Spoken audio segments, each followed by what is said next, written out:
In the untamed wilderness of Montana's Pine Valley, where legends whisper through ancient pines and mountain storms rage without warning, an extraordinary tale of protection and courage is about to unfold. A wild mustang, once feared untameable, becomes an unlikely guardian to a helpless child. Their story will challenge everything you thought you knew about the bond between humans and animals. What happens next will leave you breathless. Before we dive into this remarkable journey of survival and connection, take a moment to subscribe and give this video a thumbs up. Your support helps us share more extraordinary stories that remind us of the profound connections possible between humans and animals. Don't forget to hit that notification bell to stay updated on more incredible tales of hope and courage. The morning mist clung to the rolling hills of Pine Valley Ranch, where Mike Turner stood at his kitchen window, coffee in hand, watching his newest rescue. Spirit, a magnificent silver-white Mustang with a flowing black mane, paced restlessly. In the rehabilitation paddock, the horse had arrived 3 months ago, wild and untrusting, but something about him had always seemed different from the other rescues. Mike had spent 20 years rehabilitating wild horses, but Spirit's intelligence and awareness set him apart. The Mustang would often stand at the fence line, his ears pricked forward, scanning the dense forest that bordered the property as if he could sense things others couldn't. Today, though, Spirit's behavior was unusually agitated.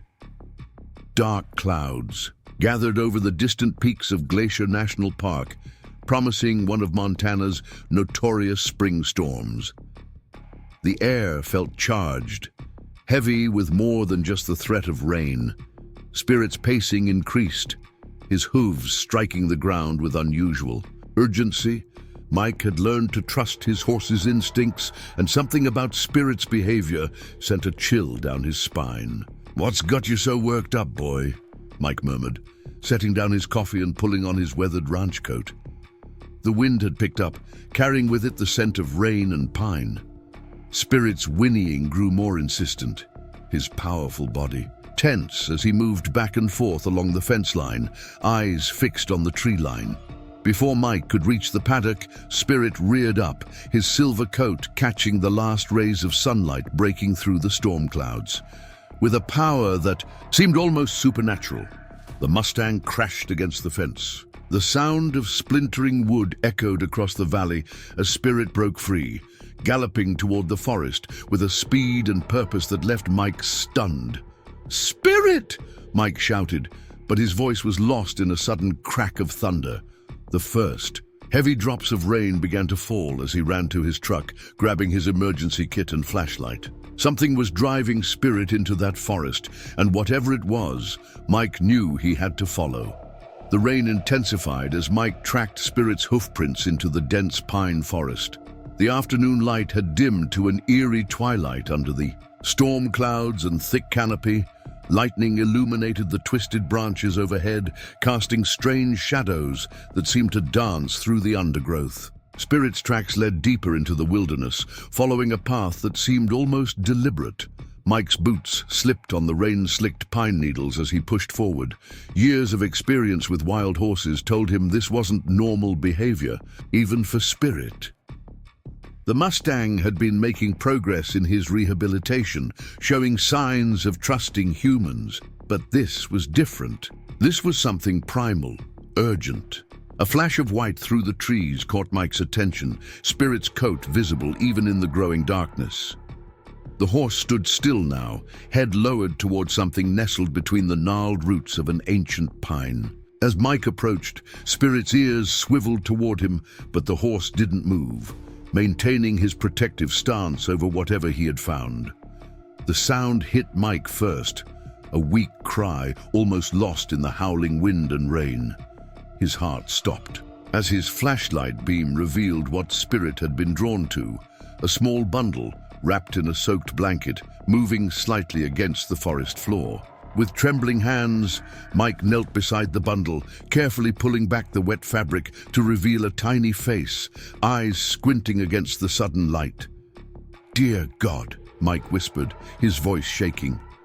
A baby, no more than a few months old, lay abandoned among the roots. The child's skin was cold, but a strong cry burst forth as Mike lifted the bundle, telling him the baby was fighting despite the exposure to the elements. Spirit moved closer, his warm breath ghosting over the baby as he nickered softly. The sound seemed to calm the child, whose cries softened to whimpers. The Mustang's eyes met Mike's, and in that moment, something profound passed between man and horse, an understanding that transcended species.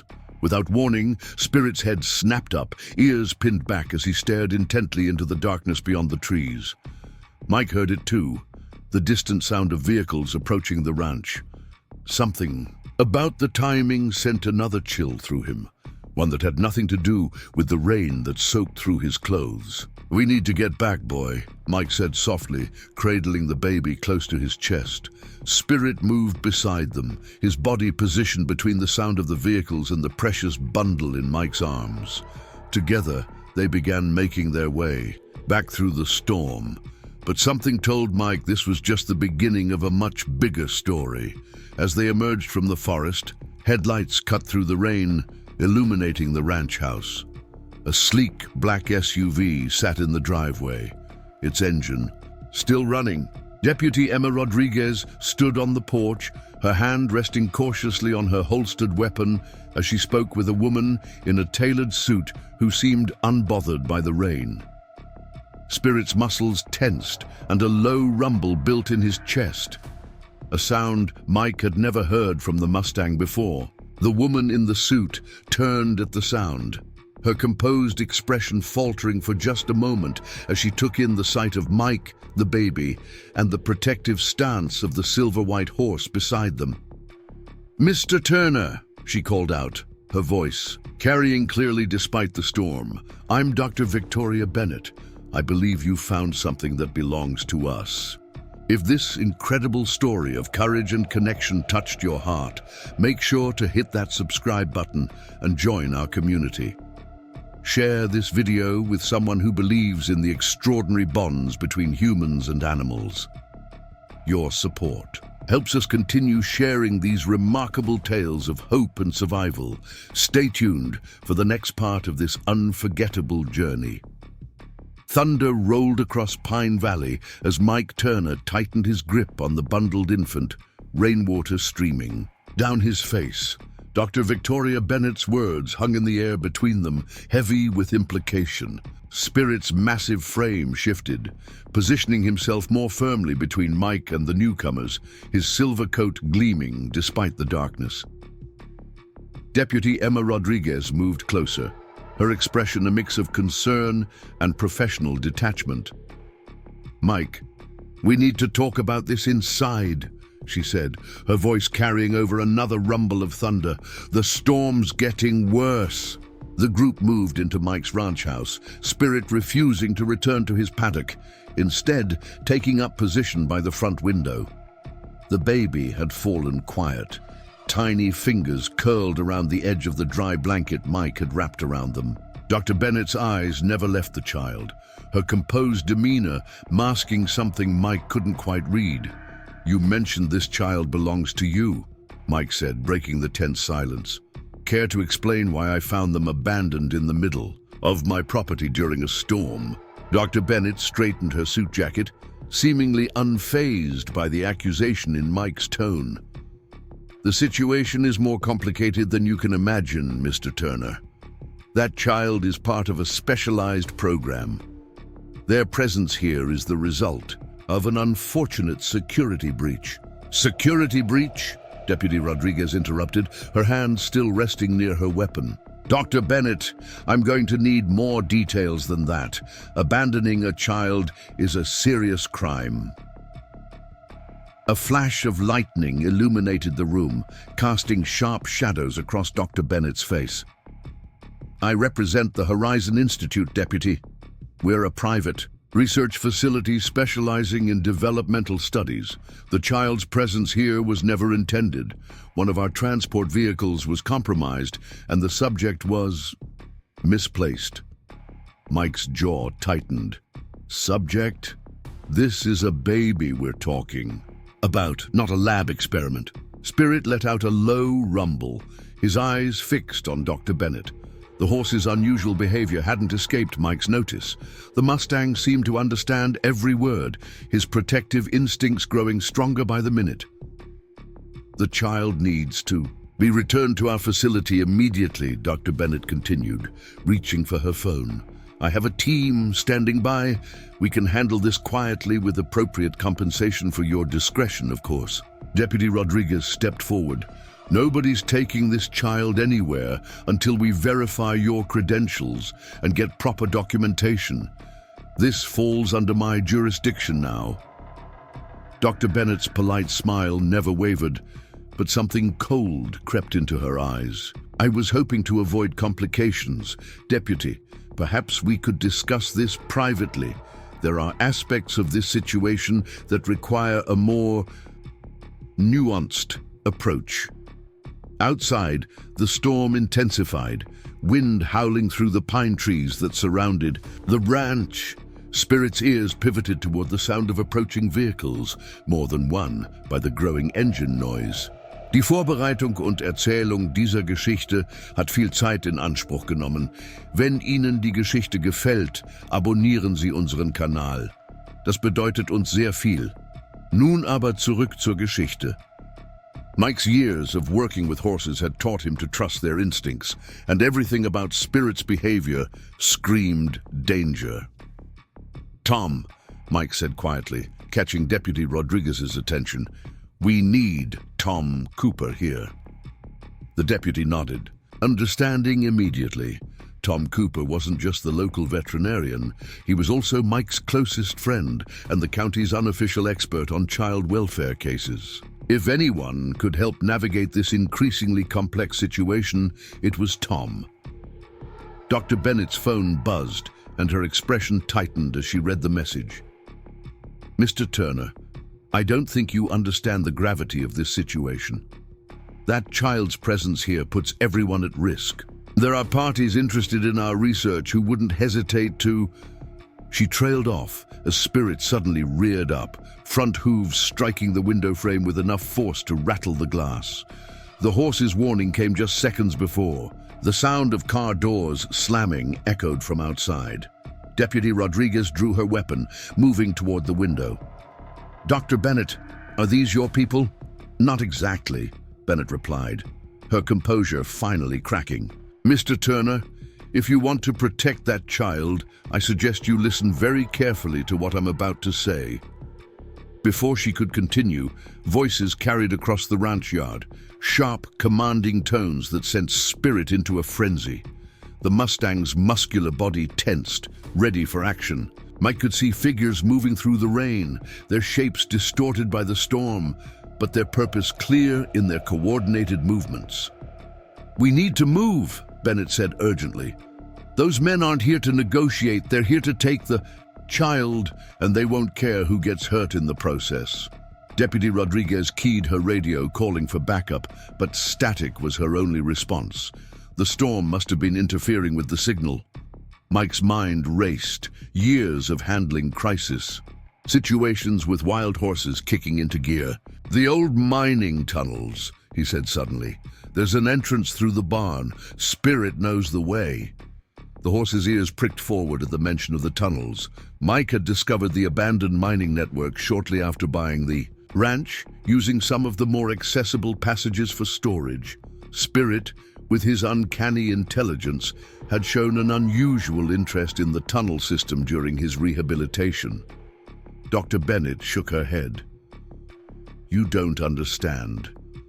These people have resources, technology, they'll find you. Maybe, Mike replied, already moving toward the back door, the baby secure in his arms. But they'll have to catch us first, and they don't know these mountains like we do. Spirit moved with them, his powerful body blocking the view from the windows as Mike and Deputy Rodriguez made their way toward the kitchen's rear exit. The baby remained remarkably quiet, as if sensing the need for silence. Dr. Bennett, Deputy Rodriguez said firmly, you're coming with us. I have questions, and you're going to answer them all. Bennett hesitated, glancing between the approaching figures outside and the determined group before her. Finally, she nodded. "They'll kill me if they find out I helped you. But that child, there are things you need to know." The small group slipped out into the rain, using the cover of the storm to make their way toward the barn. Spirit took the lead, his white coat almost luminescent in the darkness, while Deputy Rodriguez brought up the rear, her weapon ready. Inside the barn, Mike headed straight for a seemingly ordinary stack of hay bales. Moving them aside revealed a heavy wooden trapdoor, its existence known only to him and a select few others. The tunnel beyond had once served the silver miners who'd worked these mountains a century ago. Now, it might be their only chance at escape. As Mike lifted the trapdoor, Spirit's head suddenly snapped up, ears swiveling toward the barn entrance. Through the rain-soaked windows, flashlight beams cut through the darkness. Voices grew closer, sharp commands carrying over the storm. "They're here," Bennett whispered, fear finally cracking through her professional veneer. "And they're not alone." The baby stirred, letting out a soft whimper that Spirit immediately responded to, moving closer to nuzzle the bundle in Mike's arms. The horse's presence seemed to calm the child, reinforcing the mysterious bond that had formed in the forest. "Down the tunnel," Mike ordered, passing the baby to Deputy Rodriguez. "There's a chamber about 50 yards in. Wait for us there." "What about you?"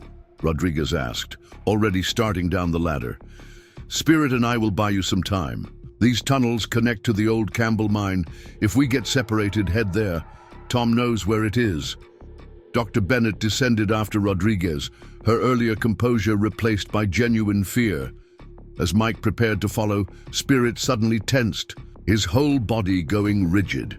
The barn doors burst open, silhouetting several armed figures against the storm-darkened sky. "Find the child," a harsh voice commanded. "Dr. Bennett's vehicle is here. They couldn't have gone far." Mike froze, 1 foot on the ladder. Spirit, however, had other plans. The Mustang reared up, his powerful form magnificent and terrifying in the dim light. The sudden movement startled the intruders, buying Mike precious seconds to slip down into the tunnel and pull the trapdoor shut above him.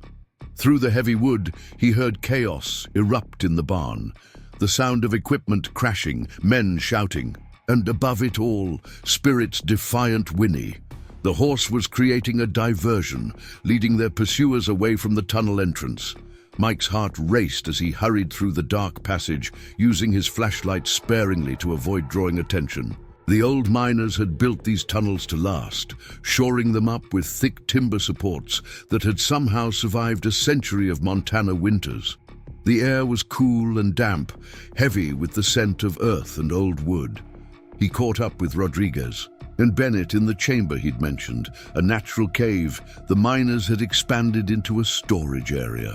The baby was still quiet, seemingly comforted by the deputy's gentle rocking. "We need to keep moving," Bennett said urgently. "Those men, they're from a rival organization. They've been trying to infiltrate our program for months." "What exactly is this program?" Rodriguez demanded.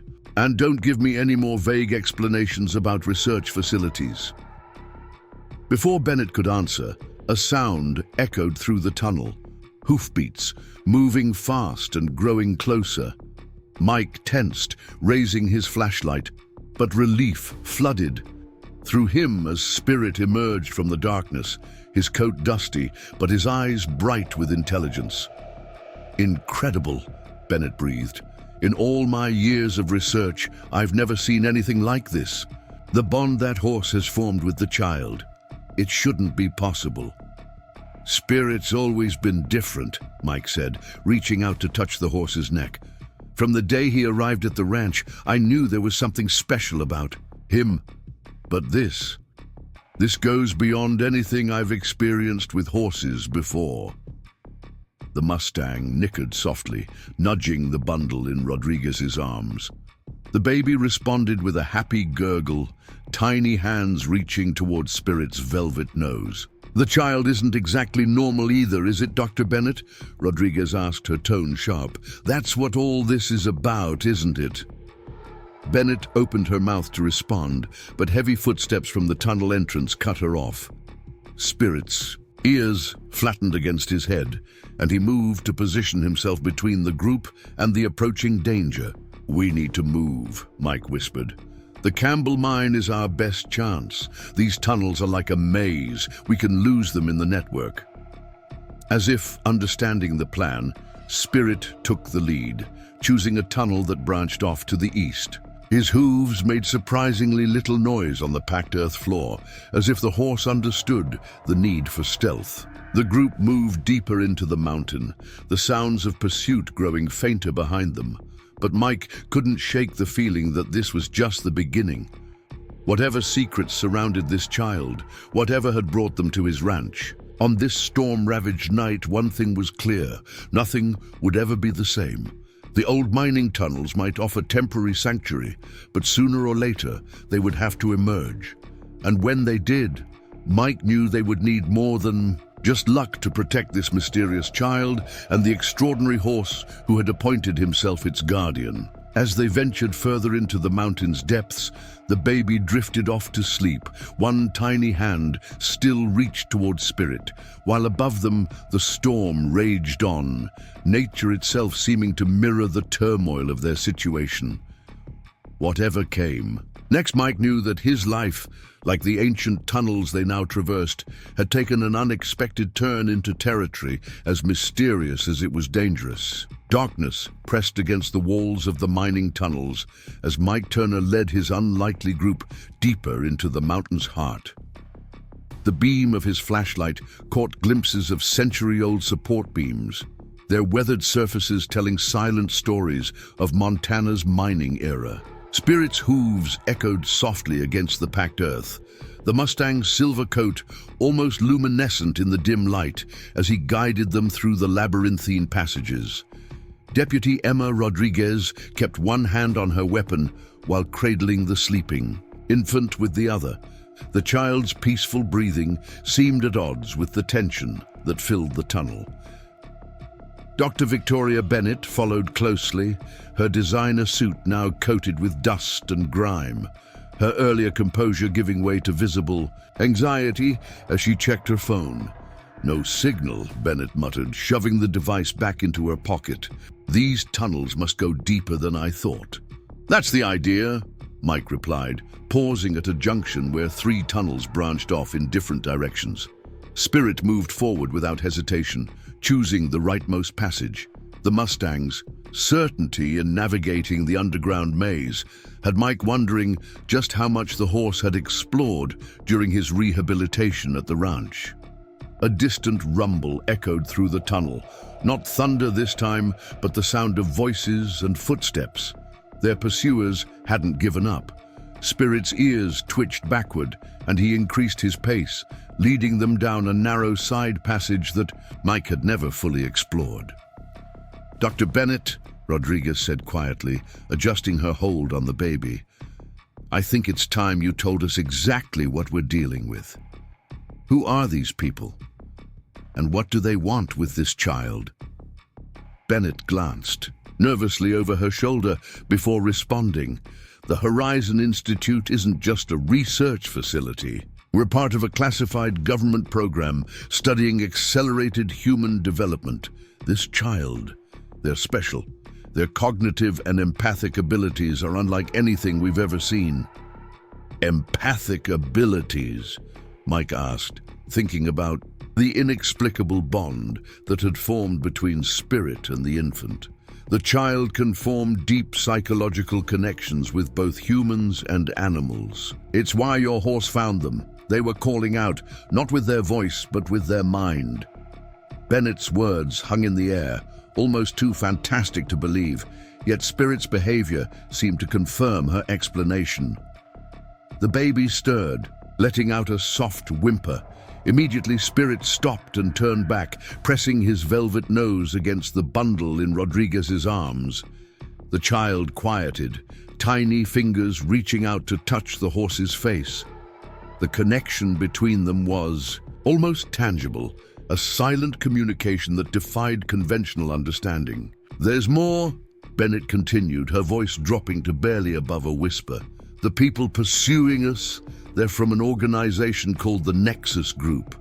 They've been trying to replicate our research for years, but without success. If they get their hands on this child..." A crash echoed through the tunnels, followed by shouts that seemed closer than before. Spirit's head snapped up, ears pinned back in warning. Without waiting for prompting, the horse led them down an even, narrower passage, one that sloped steadily downward. The air grew cooler as they descended, and the walls of the tunnel changed from timber-supported earth to raw stone. They were entering a natural cave system that the miners had discovered during their original excavations.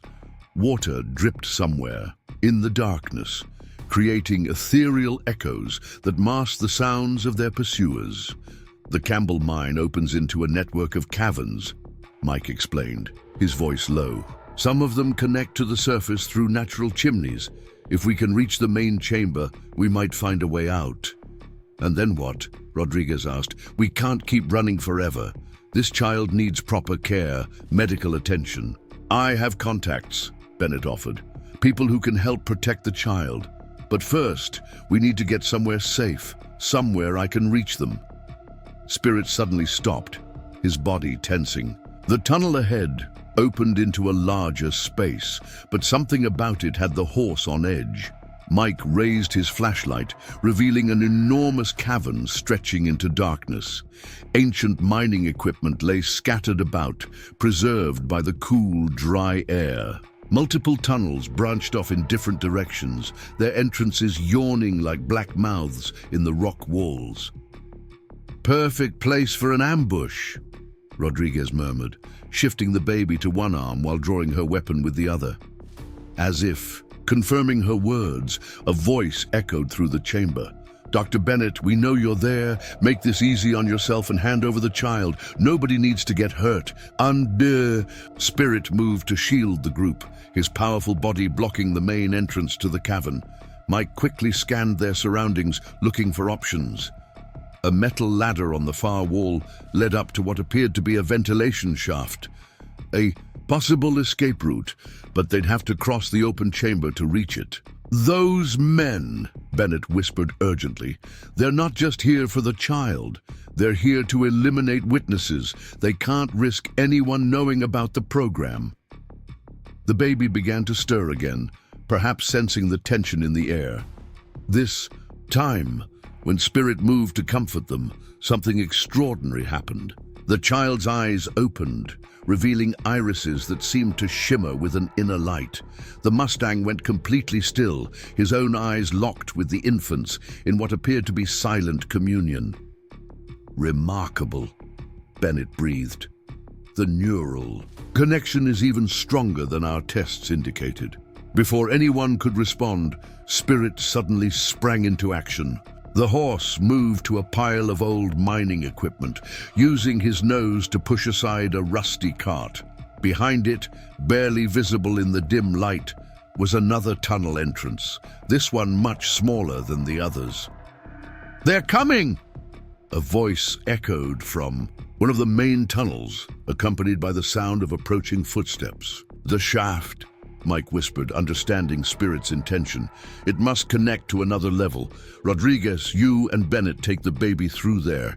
Spirit and I will lead them away from you." "Mike, no," Rodriguez protested. "We need to stay together." "Trust Spirit," Mike insisted. "He knows what he's doing. That baby is connected to him in ways we don't understand. He'll find you." The approaching footsteps grew louder, accompanied by the beams of multiple flashlights cutting through the darkness. With no time left to argue, Rodriguez and Bennett crawled through the narrow opening, the baby held securely against the deputy's chest. Mike turned to Spirit, seeing his own determination reflected in the horse's intelligent eyes. Together, they moved to the center of the chamber, deliberately making noise to draw attention away from the hidden tunnel. The Mustang's silver, Goat would be impossible to miss, even in the dim light. "There they are!" a voice shouted, followed by the sound of running feet. Mike swung himself onto Spirit's back, trusting the horse's instincts as they had trusted each other since the day the Mustang arrived at his ranch. Spirit reared up, his powerful form magnificent and terrifying in the flashlight beams that suddenly illuminated them. The display had the desired effect, all attention focused on the dramatic sight of horse and rider. "Stop them!" someone commanded. "Don't let them get away!" Spirit wheeled around and bolted down one of the main tunnels, his hooves striking sparks from the stone floor. The pursuit followed, exactly as Mike had hoped. They would lead their hunters on a wild chase through the mine, while Rodriguez and Bennett made their escape with the child. The tunnel Spirit had chosen twisted and turned, leading deeper into the mountain. Mike pressed himself low against the horse's neck, trusting Spirit to navigate in the near darkness. Behind them, voices and footsteps echoed off the stone walls, but the sound seemed to be falling further behind. Suddenly, Spirit veered into a side passage so narrow that Mike had to pull his legs up to avoid hitting the walls. The Mustang's pace never slackened, even as the tunnel began to slope upward. There was purpose in every stride, as if Spirit was following a path he already knew. The air changed, becoming fresher, carrying with it the scent of pine and rain. They were nearing the surface, but in what direction? Mike had lost all sense of orientation in the twisting tunnels. He could only trust that Spirit somehow knew where Rodriguez and Bennett would emerge with the baby. The tunnel ended abruptly at a cave mouth half hidden by thick undergrowth. Spirit burst through the vegetation into the storm-swept night. They were on the mountainside, well away from the ranch. The storm had intensified, rain driving sideways in the howling wind. But Spirit seemed unaffected as he picked his way sure-footedly down the slope. Mike's mind raced as they descended. Had Rodriguez and Bennett made it out safely with the baby? Would Spirit be able to find them in this weather? And what about Bennett's revelations about the child's abilities? It seemed impossible, yet he had witnessed the connection between Spirit and the infant himself. A flash of lightning illuminated the valley below, and Spirit suddenly changed direction, heading toward a stand of ancient pines. Through the curtain of rain, Mike caught a glimpse of movement. Two figures huddled beneath the trees, one cradling a small bundle. Spirit's extraordinary abilities had led them straight to Rodriguez and Bennett. The horse picked up speed, covering the remaining distance in powerful strides. As they approached, Mike could see that both women were soaked, but unharmed. The baby, somehow, remained dry and calm, protected by Rodriguez's jacket. "The ventilation shaft led to an old adit," Rodriguez explained as Mike dismounted. "Came out just below the ridgeline. How did you find us so quickly?" Mike patted Spirit's neck, feeling the powerful muscles still trembling with exertion. "I think the question is, how did he find you? Spirit seems to have a connection with that child that goes beyond anything I've seen before."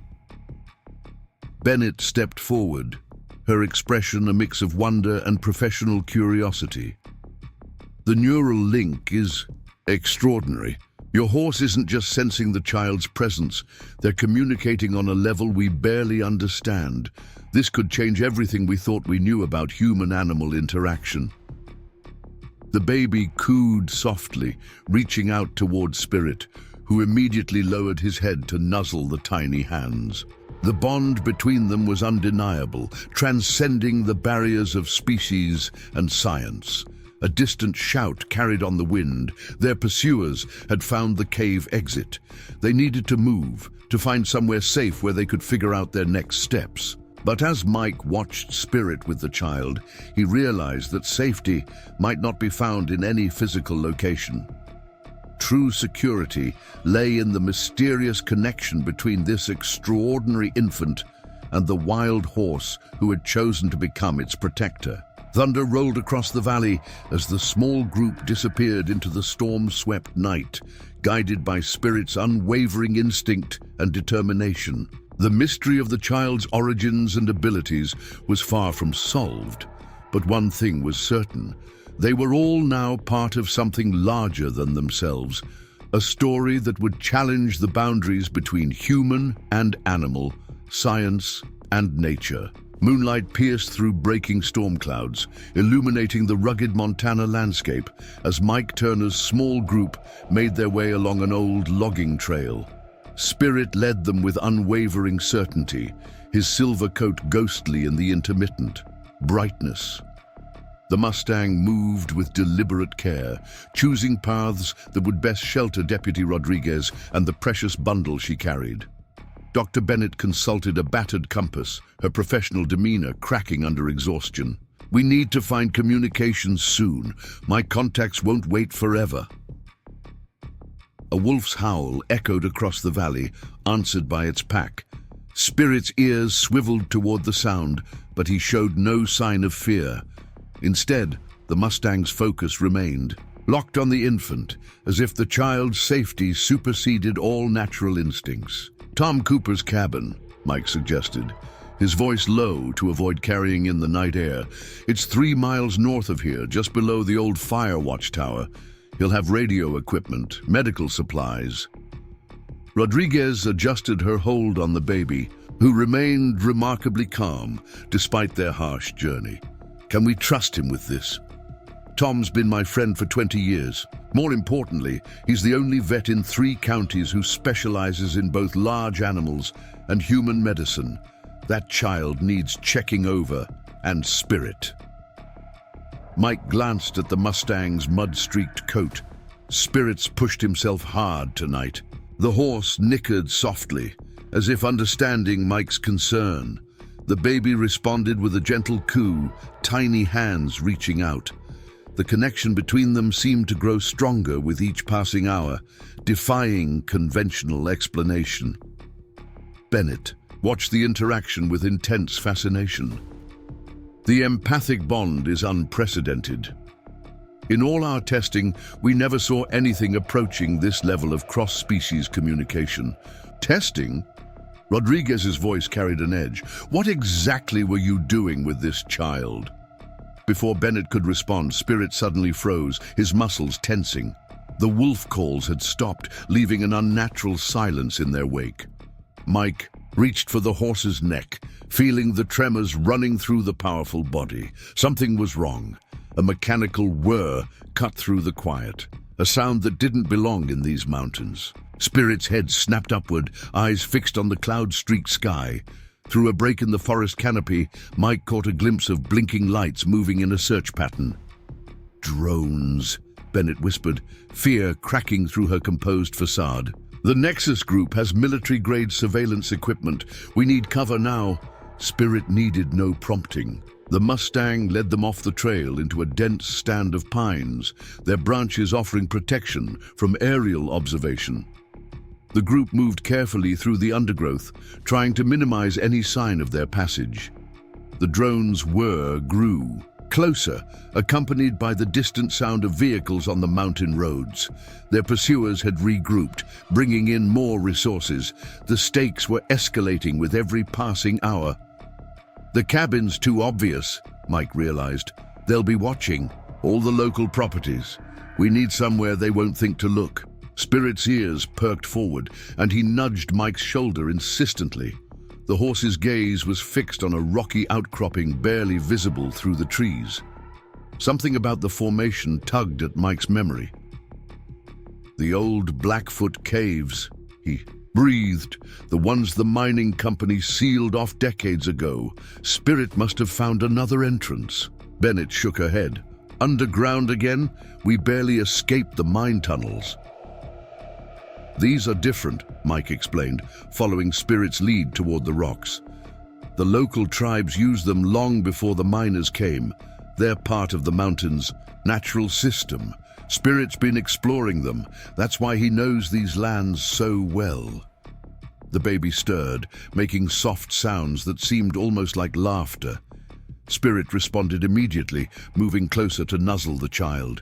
The interaction sparked a revelation in Mike's mind. "That's it, isn't it? He turned to Bennett. The child's abilities, they're not just about forming connections. They're about learning, understanding. Through spirit, they're accessing knowledge of these mountains that would take humans years to acquire. Bennett's scientific detachment cracked further, replaced by genuine wonder. The implications are staggering. We theorized about accelerated learning through empathic bonds, but this is beyond anything we imagined. A drone buzzed closer, its searchlight cutting through the canopy. The group pressed deeper into the shadows as spirit led them toward a narrow crevice in the rock face. The opening was barely visible, masked by years of vegetation growth. Rodriguez studied the gap skeptically. That's going to be tight with the baby. We don't have a choice, Mike said, as another drone passed overhead. Spirit won't lead us somewhere dangerous. He's proven that much. The Mustang confirmed Mike's trust by demonstrating the way, carefully stepping sideways through the crevice. His silver coat disappeared into the darkness beyond, but soft nickering assured them he waited on the other side. One by one, they squeezed through the opening. Rodriguez went first with the baby, then Bennett, with Mike bringing up the rear. The passage opened into a chamber that smelled of earth and ancient stone. Their flashlight beams revealed walls, decorated with faded pictographs, testament to the generations of people who had sought shelter here before them. Spirit moved confidently through the cave, leading them deeper into the mountain. The temperature dropped, but the air remained fresh, suggesting hidden ventilation somewhere in the system. The baby remained remarkably peaceful, seeming to draw comfort from the horse's proximity. We should be safe here for a few hours, Mike said, examining their surroundings. The caves extend for miles under the mountain. Even with their technology, the Nexus group can't search everywhere. Bennett sagged against a smooth stone wall, exhaustion finally overwhelming her professional facade. You don't understand what they're capable of, the resources they have, the influence. They've infiltrated government agencies, research facilities. Like the Horizon Institute, Rodriguez asked sharply. No, Bennett's voice dropped to barely above a whisper. The Institute is different. We're trying to understand these abilities, to help children like this one reach their full potential safely. The Nexus group, they want to weaponize them. The implications hung heavy in the cave's cool air. Spirit moved closer to the baby, his protective instincts seemingly heightened by Bennett's words. The child reached out, tiny fingers brushing the horse's velvet nose, and something extraordinary happened. The pictographs on the cave walls began to glow faintly, emitting a soft blue-white light that spread throughout the chamber. Bennett gasped, fumbling for her phone to document the phenomenon, but the device remained dead. It's them, she whispered. The child is somehow accessing the history of this place, the memories stored in the very rocks. And your horse, he's acting as a conduit, bridging the gap between human consciousness and the natural world. Mike watched in amazement as the light continued to spread, revealing more ancient artwork that had been hidden by centuries of mineral deposits. The images told stories of horses and humans working together, of bonds formed between species that went beyond mere domestication. The Blackfoot people believed these caves were sacred, Mike remembered. They said the spirits of the land could speak to those who knew how to listen. The baby made a sound of contentment, and the glow intensified, briefly before beginning to fade. Spirit remained completely still, his eyes reflecting the dying light, as if memorizing every detail of the ancient artwork. We've been looking at this all wrong, Bennett said quietly. At the Institute, we thought we were pushing the boundaries of human potential, but this child, they're not expressing anything new. They're reconnecting us with something we've lost, something your horse still understands. Rodriguez cradled the baby closer, her law enforcement skepticism warring with the evidence before her eyes. How many others are there? Children with these abilities? None like this one, Bennett admitted. We've identified others with empathic potential, but this child is unique. It's why the Nexus Group wants them so badly. They think they can replicate the abilities, create some kind of controlled evolution of human consciousness. And if they can't, Mike asked, though he suspected he knew the answer, then they'll try to weaponize what they can't understand. They've done it before. Bennett's voice carried the weight of hidden knowledge, of secrets that seemed to age her beyond her years. Spirit suddenly tensed, his ears swiveling toward the cave entrance. The horse's reaction was followed moments later by the faint sound of voices carrying through the rock. Their pursuers were getting closer. We need to move deeper into the system, Mike said, gathering their meager supplies. Spirit, show us the way. The Mustang led them down a twisting passage, choosing their path with unwavering confidence. The baby remained silent, but Mike noticed their tiny hands were glowing with the same soft light that had illuminated the pictographs. Whatever connection the child had formed with Spirit, it was growing stronger. As they ventured further into the mountain's heart, Mike couldn't shake the feeling that they were part of something far larger than themselves. This wasn't just about protecting a child with extraordinary abilities. It was about preserving a connection to something ancient and powerful, something that modern science was only beginning to rediscover. The caves might offer temporary sanctuary, but sooner or later they would have to emerge and face the forces arrayed against them. When that time came, their best hope might lie not in Bennett's scientific contacts or Rodriguez's law enforcement connections, but in the profound bond between a wild horse and a remarkable child. Thunder rumbled overhead, its sound muffled by layers of rock as Spirit led them deeper into the mountain's ancient passages. The Mustang moved with purpose, guided by instincts that seemed to transcend natural explanation. Behind them, the voices of their pursuers faded, but the tension remained. This night was far from over, and its revelations were only beginning. Shafts of pale light filtered through hidden fissures in the cave ceiling, casting ethereal patterns across ancient limestone walls. Spirit paused at a junction where 3 passages converged, his ears twitching as he processed sounds too faint for human perception. The baby stirred in Deputy Rodriguez's arms, tiny fingers trailing phosphorescent patterns in the air that mirrored the horse's movements. Mike Turner studied the Mustang's behavior, noting how Spirit's attention remained divided between scanning their surroundings and monitoring the child. The bond between them had evolved into something beyond simple protection. They were working in tandem, sharing information in ways that defied conventional understanding. The mineral deposits in these caves are interfering with their tracking. Equipment, Dr. Bennett explained, checking a handheld device she'd extracted from her mud-stained jacket. But it's also blocking any chance of outside communication. We're running out of options. A distant rumble echoed through the passages. Not thunder this time, but the sound of machinery. The Nexus Group was bringing in heavy equipment, perhaps preparing to breach the sealed mine entrances that dotted the mountainside.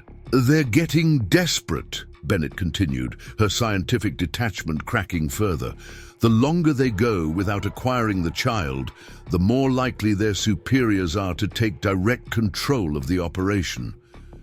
And those people. She shuddered. They make the current team look merciful. Spirit's head snapped up, nostrils flaring. The horse moved to a seemingly solid wall, pouring gently at its base. Mike approached with his flashlight, revealing a narrow gap, mostly concealed by mineral deposits. Cool air flowed from the opening, carrying the scent of water. An underground stream? Rodriguez questioned, adjusting her hold on the baby. The child remained remarkably calm, eyes fixed on Spirit with an intensity that seemed beyond their months. The Blackfoot legends mention a river beneath the mountain, Mike recalled, crouching to examine the gap. They said it connected all the sacred caves in the region. Most geologists dismissed it as mythology, but Spirit nickered softly, encouraging them to follow. The opening was tight, but manageable. They would have to proceed single file, and the horse would need to duck his head, but it was possible. The water might mask our trail, Mike suggested. Even their best equipment can't track us through an underground river. Bennett nodded slowly. The child's biosignature would be harder to detect. But are you sure your horse can navigate something like this? As if in answer, Spirit carefully stepped through the gap, his movements precise despite his size. The baby made a sound that might have been laughter, reaching toward the horse's disappearing tail. I don't think we're the ones navigating anymore, Mike said quietly. One by one, they squeezed through the opening. The passage beyond sloped downward, its walls smoothed by millennia of water flow. Their flashlight beams revealed glittering mineral formations and patches of pale cave moss that seemed to glow in response to their presence. The sound of running water grew stronger as they descended. The air became noticeably cooler, heavy with moisture, and something else, an electric quality that made the hair on the back of Mike's neck stand up. Spirit led them around a final bend, and their lights revealed a breathtaking sight. A vast underground chamber opened before them, its ceiling lost in darkness. A river cut through its center, its black waters reflecting the bioluminescent organisms that covered the walls in intricate patterns. Incredible, Bennett breathed, her scientific curiosity overwhelming her fear for a moment. These formations, they're responding to the child's presence. Look! The patterns of light were indeed shifting, creating waves of color that followed their movement through the chamber. The baby watched the display with obvious delight, their own skin seeming to glow faintly in response. The Horizon Institute suspected the child might be able to influence biological systems, Bennett explained, documenting the phenomenon with her phone's camera.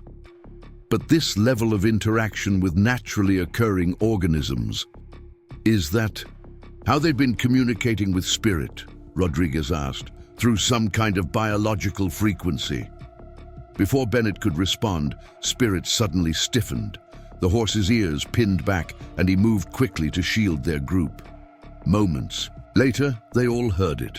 Voices carrying through the cave system, accompanied by the mechanical whir of equipment.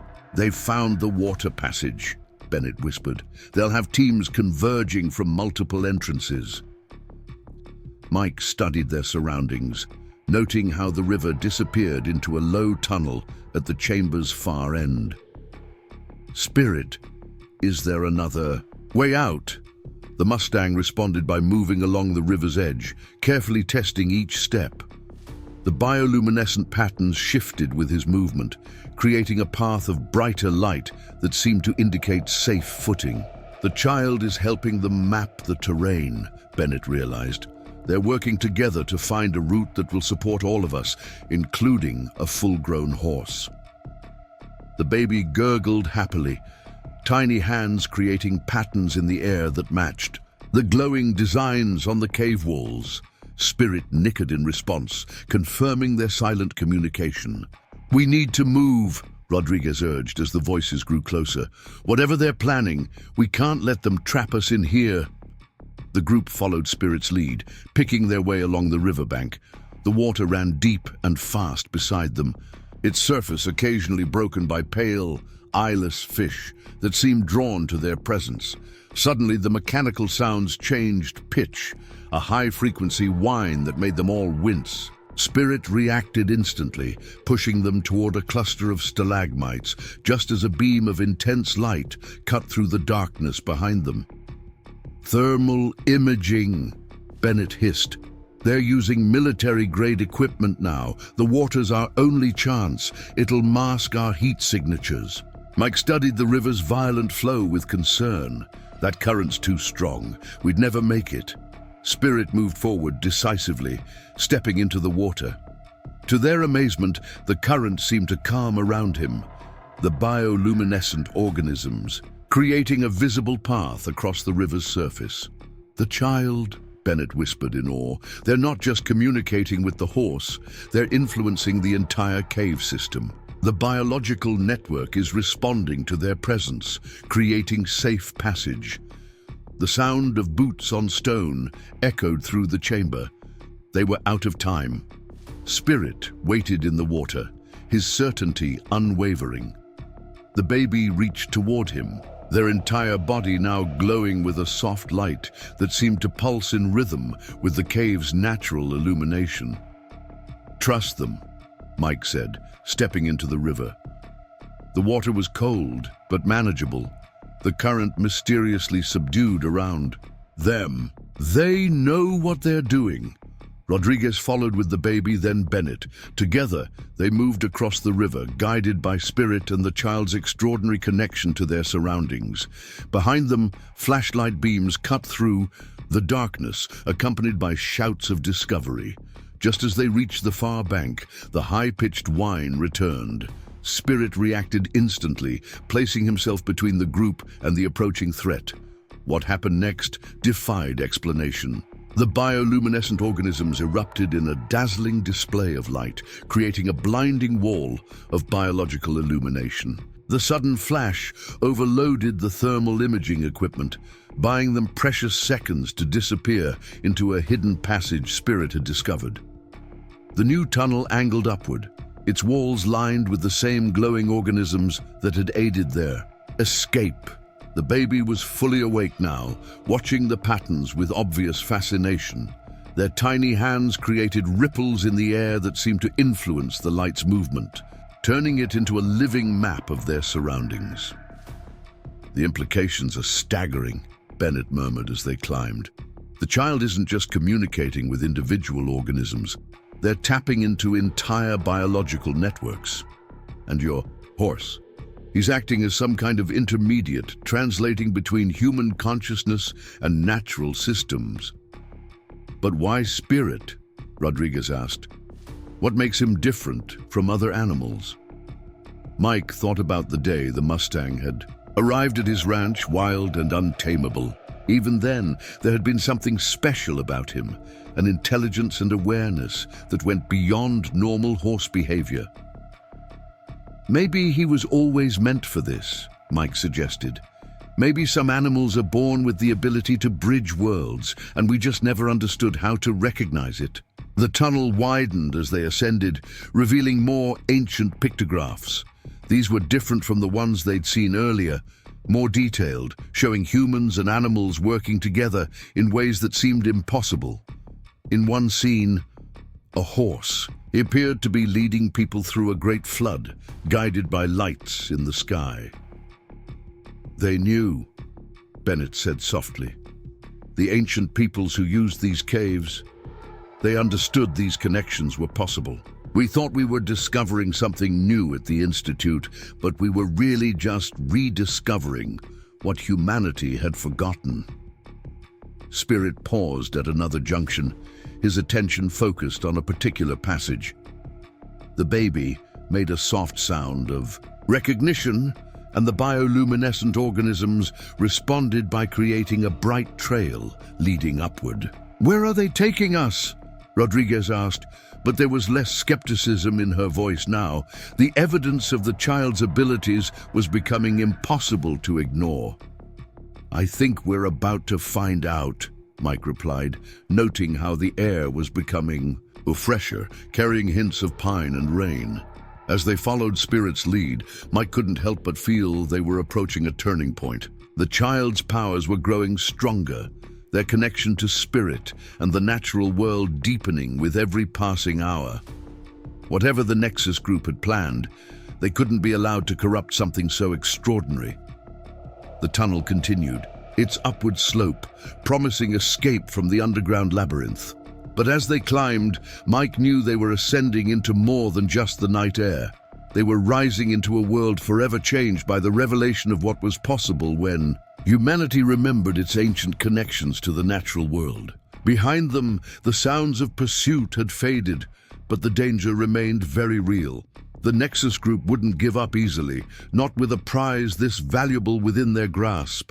Their only hope lay in the incredible partnership between a wild horse and a remarkable child, a bond that seemed to grow stronger with every challenge they faced. Dawn approached the Montana mountains, painting the storm clouds in shades of violet and gold. Spirit emerged from the cave system onto a narrow ledge, his coat glistening with moisture from the underground river. The Mustang paused, nostrils flaring as he tested the wind, while the baby in Deputy Rodriguez's arms reached toward the brightening sky. Mike Turner surveyed their surroundings, orienting himself in the vastness of the wilderness. They had emerged, high on the mountain's eastern face, overlooking a landscape transformed by the night's storm. Pine forests stretched toward the horizon, their branches heavy with rain. In the valley below, morning mist obscured the roads and scattered buildings, providing natural cover for their movement. "The fire tower's visible from here," Mike said quietly, pointing to a skeletal structure silhouetted against the dawn. "Tom's cabin is just below it. If we can reach him, he might have news about what's happening at the ranch." Dr. Bennett shook her head, her expression grim. "The Nexus group will have the area under surveillance. They'll be monitoring all local communications, watching for any unusual activity." Spirit nickered softly, drawing their attention to movement in the valley. Through gaps in the mist, they could see vehicles moving along the mountain roads, black SUVs and unmarked vans that didn't belong in this remote wilderness. "They're establishing a perimeter," Bennett explained, her scientific detachment giving way to visible concern. "Standard containment protocol. They'll work inward, systematically searching every possible hiding place." The baby stirred, making a sound that seemed almost like humming. The sound resonated with something in the air, creating ripples in the morning mist that caught the early light. Spirit responded immediately, his ears swiveling toward a game trail that wound down the mountainside through a dense grove of ancient pines. "The child's abilities are evolving," Bennett observed, watching the interaction. "They're not just communicating with biological systems anymore. They're beginning to influence the physical environment itself." Rodriguez adjusted her hold on the infant, studying the strange patterns forming in the mist. "Is that safe? For the child, I mean. This kind of power in someone so young." "That's why the bond with Spirit is so crucial," Bennett replied. "The horse acts as a stabilizing influence, helping the child channel these abilities through natural pathways. Without that connection..." She trailed off, her expression suggesting scenarios too troubling to voice. Mike watched as Spirit began picking his way down the game trail, each step carefully chosen. The Mustang's natural grace had taken on an almost supernatural quality, as if he were reading the very essence of the mountain beneath his hooves. "We should follow while we have cover," Mike suggested, noting how the morning mist was beginning to thin. "Spirit seems to know where." A mechanical whine cut through the dawn chorus of birdsong. Spirit's head snapped up, ears pinned back in warning. Through the trees above them, a drone appeared, its cameras sweeping the mountainside in a precise pattern. "Move!" Rodriguez urged, but Spirit was already in motion, guiding them under the thick canopy of the pine grove. The baby remained remarkably quiet, tiny hands still creating subtle disturbances in the air around them. As they moved deeper into the grove, something extraordinary began to happen. The mist seemed to thicken around them, taking on shapes that mimicked the patterns of shadow and light through the branches. It was as if the child was learning to manipulate their environment in real time, creating natural camouflage that even sophisticated surveillance equipment might struggle to penetrate. "Remarkable," Bennett breathed, her scientific curiosity momentarily overriding her fear. The child isn't just affecting the mist, they're synchronizing it with the forest's existing patterns. This level of environmental integration. A branch cracked somewhere behind them, followed by the distinct sound of voices. Their pursuers had reached the cave exit, probably guided by the same drone that had spotted them. Spirit's muscles tensed, but instead of fleeing, the horse stood perfectly still, as if listening to something only he could hear. The baby's soft humming changed pitch, and the morning light filtering through the canopy began to shift in strange ways. Shadows moved against the natural fall of the sun, creating false trails and misleading patterns in the undergrowth. They're working together, Mike realized, watching Spirit and the child coordinate their efforts. The horse's understanding of the terrain combined with the baby's ability to influence the environment, they're rewriting the rules of what's possible. Bennett nodded, her expression a mix of wonder and professional assessment. The horizon.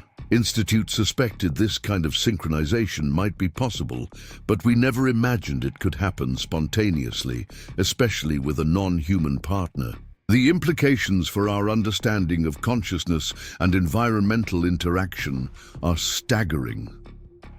The voices grew closer, accompanied by the beep of handheld tracking devices. Spirit guided them beneath a massive fallen pine, its root system, creating a natural shelter enhanced by the child's manipulation of light and shadow.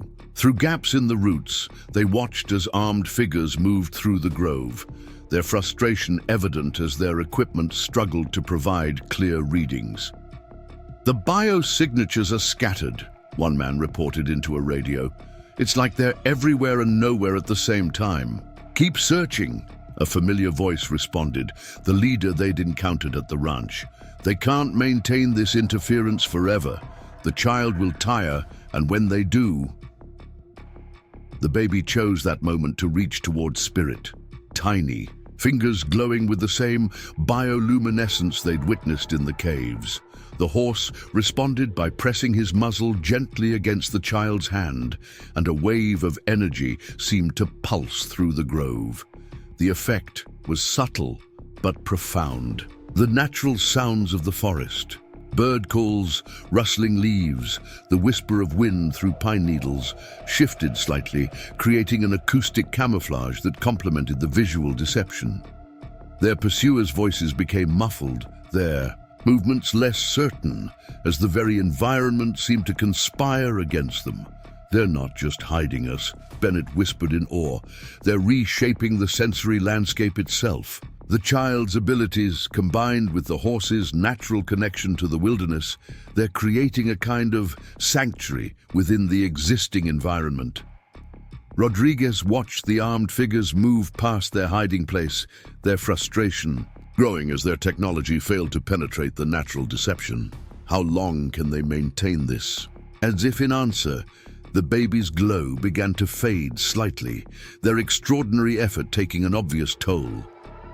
Spirit responded immediately, pressing closer to the child, offering not just physical comfort, but something deeper, a sharing of strength that transcended normal understanding. "We need to move while we can," Mike said softly, recognizing the signs of fatigue in both the child and the horse. "Spirit, show us the way." The Mustang led them deeper into the wilderness, choosing paths that took advantage of natural cover while avoiding areas where the ground might betray their passage. The baby's manipulation of their surroundings continued, but became more focused, more efficient, as if they were learning to conserve energy while maintaining essential protections. As they moved through the transformed landscape, Mike couldn't help but marvel at how their situation had evolved. What had begun as a simple act of rescue had become something far more profound, a glimpse into possibilities that challenged everything they thought they knew about the relationship between consciousness, nature, and reality itself. The morning sun continued to rise, burning away the mist in most areas, but leaving their protective shroud intact. Through brief gaps in the trees, they caught glimpses of more vehicles arriving in the valley, more teams deploying to search the wilderness. The Nexus group was committing significant resources to their pursuit, suggesting that even they didn't fully understand the true potential of what they sought to capture. Spirit paused at the edge of a small clearing, his attention focused on something in the middle distance. Through the trees, they could just make out the shape of a cabin. Not Tom's, but one that Mike recognized from his years of exploring these mountains. "The old ranger station," he said quietly. "It's been abandoned for years, but it might have supplies we can use. More importantly, it has a root cellar that connects to some of the smaller cave systems. If we need to go back." Underground. The baby made a soft sound of recognition, their connection to the mountain's hidden networks apparently extending to human-made structures integrated into the natural environment. Spirit confirmed their interest by moving cautiously toward the cabin, each step carefully chosen to leave minimal sign of their passage. As they approached the weathered structure, Bennett's expression grew troubled. "We can't stay in one place for long. The Nexus group has thermal imaging satellites at their disposal. Once they establish a proper search grid, we don't need to stay," Mike assured her. "Just long enough to rest, maybe find some supplies. Spirit and the child have bought us valuable time, but they can't maintain this level of effort indefinitely." The Mustang led them to the cabin's rear entrance, where years of weather had warped the door in its frame. Mike worked quickly to force it open while Spirit stood guard, his senses attuned to any approach.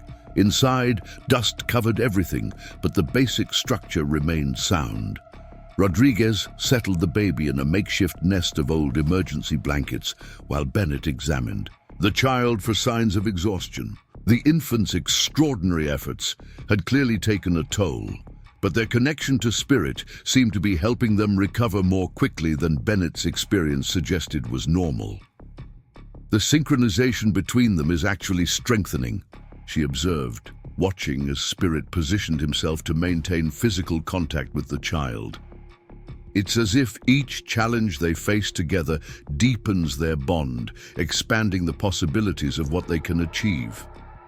Mike found some preserved food in the ranger station's emergency supplies and distributed it among the group. As they ate, he couldn't shake the feeling that they were approaching a crucial juncture. The child's growing abilities, Spirit's unwavering protection, the escalating resources being deployed against them. All of it was building towards something unprecedented. Through the cabin's grimy windows, the morning sun continued to rise over the Montana wilderness. Somewhere out there, the Nexus group was tightening their search pattern, bringing in more personnel and equipment. But here, in this moment of relative peace, Mike watched Spirit and the child rest together, their extraordinary bond, a reminder that some connections transcended human understanding or control. The battle for the child's future was far from over, but as Mike observed the gentle interaction between the wild horse and the remarkable infant, he felt a surge of hope. Whatever came next, they faced it together, their united strength greater than the sum of their individual abilities. Midday sun filtered through the ranger station's dusty windows, casting long shadows across weathered floorboards. Spirit stood motionless by the baby's makeshift bed, his silver coat gleaming in the light while his ears constantly moved, tracking sounds too faint for human perception. The child slept peacefully, one tiny hand resting against the Mustang's leg, their connection maintaining even in slumber. Mike Turner studied a faded map on the cabin wall, its yellowed surface showing trails and features that modern GPS systems had forgotten. Deputy Rodriguez cleaned her service weapon, the methodical routine a sharp contrast to the extraordinary circumstances they found themselves in. Dr. Bennett sat at the old radio desk, her fingers moving across a salvaged laptop she'd coaxed back to life. "The Nexus group is coordinating with local authorities," Bennett reported, her voice tight. "They're using a cover story about a missing child from a wealthy family. Search and rescue teams are being mobilized. Rodriguez looked up from her weapon. That complicates things. Every ranger and volunteer in 3 counties will be looking for us. And most of them won't realize they're helping a private military corporation, Mike added grimly. He turned from the map, his expression thoughtful. But they'll be following standard search protocols, looking in places where lost people typically go. We need to think differently. Spirit's head suddenly lifted, his attention focused on something beyond the cabin walls. The baby stirred, making soft sounds that seemed to resonate with the air itself. The dust motes floating in the sunbeams began to move in unusual patterns, forming shapes that mimicked the terrain on the wall map. "They're showing us something," Bennett whispered, watching the display with professional fascination. The child's abilities are becoming more refined, more purposeful, and Spirit. He's not just protecting them anymore, he's actively helping them develop these skills. The floating particles coalesced into a clear image, a route through the mountains that followed no marked trail. It wound through narrow valleys and along ridgelines, eventually leading to a location that made Mike's breath catch. "The medicine wheel," he said softly. "An ancient sacred site high in the mountains. The local tribes used it for ceremonies, but its full purpose was never documented. Most people don't even know it exists." Spirit nickered in confirmation, while the baby's hands created ripples in the air that matched the dust-drawn map. The display showed more detail now. The movement of vehicles on distant roads, the positions of search teams, the safe corridors still open to them. "The child isn't just sensing the physical environment," Bennett observed, her scientific detachment cracking with wonder. "They're tapping into layers of information, geological, biological, electromagnetic, and Spirit is helping them process it all, translating raw data into actionable intelligence." A distant mechanical whine caught their attention. Drones moving into their sector. Spirit's muscles tensed, but the horse remained focused on maintaining the dust map. The baby's forehead creased with concentration as new details appeared, showing the drone's search patterns and blind spots. "They're working together to plan our escape," Mike realized. Spirit's knowledge of the terrain, combined with the child's expanding awareness. They're not just reacting anymore. They're strategizing. Rodriguez studied the floating display, her law enforcement training finding meaning in the patterns. The search teams are concentrating on the obvious routes to civilization. If we take this path through the high country, she traced a line through the dust map, we might be able to reach the medicine wheel without being spotted. "But why there?" Bennett asked, her fingers flying across the laptop keyboard as she documented the phenomenon. "What makes that location so important?" Before anyone could respond, Spirit's ears snapped forward. The dust map dissolved as the horse moved to shield the baby, his body tensing for action. Seconds later, they all heard it, the crunch of boots on gravel approaching the cabin. Mike moved silently to the window, careful to stay hidden behind the frame. 2 figures in search and rescue gear were walking up the trail, their movements casual, but their attention focused on handheld devices. "Standard thermal scanners," Bennett whispered. "But the cabin's old construction might mask our signatures, if..." The baby's eyes opened, glowing with the same bioluminescence they'd witnessed in the caves. The air in the cabin seemed to thicken, taking on properties that bent light in subtle ways. Through the window, Mike watched in amazement as the searchers' scanner displays flickered and died. "Equipment malfunction," one of them reported into a radio. "This whole sector's been giving us problems, some kind of electromagnetic interference." "Roger that," a voice crackled back. "Return to base for new gear. We're getting similar reports from other teams." The searchers turned back, their frustration evident in their body language. As their footsteps faded, Mike noticed something extraordinary. Where they had walked, The ground itself was changing. Subtle alterations in the soil and vegetation were erasing signs of their passage. "The child's influence is expanding," Bennett said, her voice filled with academic excitement. "They're not just manipulating their immediate environment anymore. They're learning to affect larger areas, to rewrite the very evidence of human presence." Spirit moved back to the baby, who reached up with glowing hands to touch the horse's velvet nose. The connection between them seemed to pulse with energy, creating ripples in the air that spread outward through the cabin's walls. "We need to understand what's happening here," Bennett continued, her scientific curiosity overtaking her caution.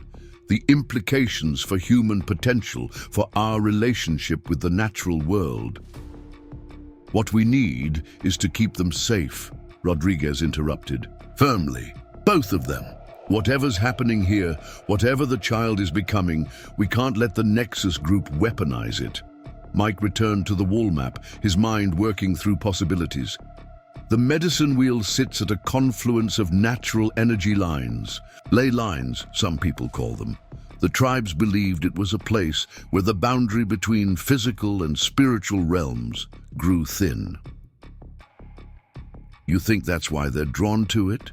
Rodriguez asked, skepticism warring with her experience of the impossible over the past hours. "I think Spirit and the child are operating on levels we barely understand," Mike replied.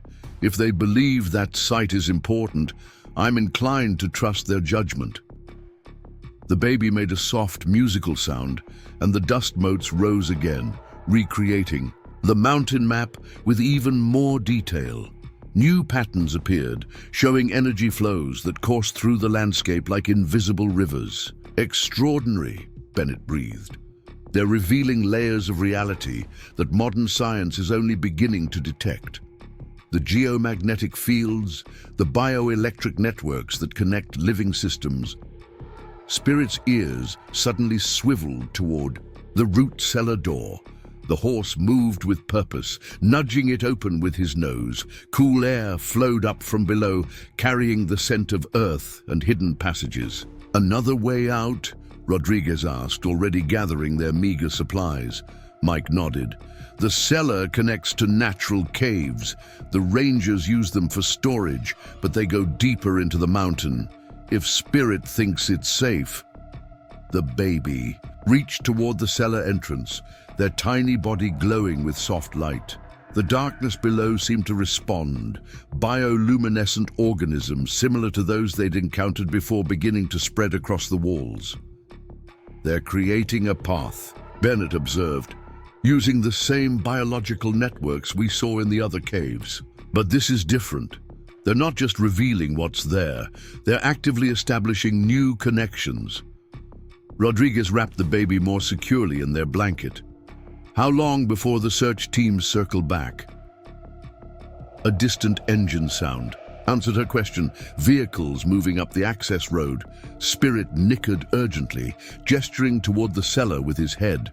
The baby's glow intensified, illuminating a clear path down the rough-hewn steps. "Time to go," Mike said, leading Spirit toward the entrance. The horse navigated the steep stairs with surprising grace, his hooves finding perfect purchase despite the awkward angle. As they descended into the earth, Mike noticed how the temperature changed, not growing colder as expected, but maintaining a constant, comfortable level. The baby's influence seemed to extend to environmental conditions, creating a bubble of sustainability around their group. The cellar opened into a narrow tunnel, its walls now alive with gentle light. Spirit moved confidently through the passage, while the baby continued to enhance their path, strengthening weak spots and revealing safer routes through the complex system. "They're not just guiding us," Bennett realized, watching the interaction between horse and child. "They're actively modifying the environment to protect us. The biological networks, the geomagnetic fields, they're weaving them together into something entirely new." Above them, they heard vehicles stop at the cabin, voices carried through the earth, followed by the sound of doors being forced open. Their escape had come just in time, but Mike knew the Nexus group wouldn't be fooled for long.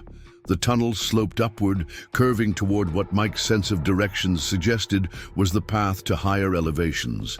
Every few yards, Spirit would pause, working in concert with the child to ensure their route remained stable and hidden. As they moved through the modified landscape, Mike couldn't shake the feeling that they were witnessing something unprecedented. Not just the growth of remarkable abilities, but the emergence of a new way of interacting with the natural world. The child's powers, amplified and focused through their connection with Spirit, were revealing possibilities that challenged the very foundations of human understanding. The medicine wheel waited somewhere above them, its ancient mysteries perhaps holding answers to questions they hadn't even thought to ask. But reaching it would mean crossing miles of mountain wilderness while staying ahead of an increasingly desperate pursuit.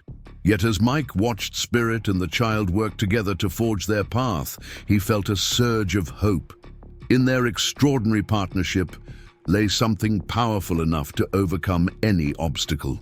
A bond that bridged the divide between human consciousness and the deeper wisdom of the natural world.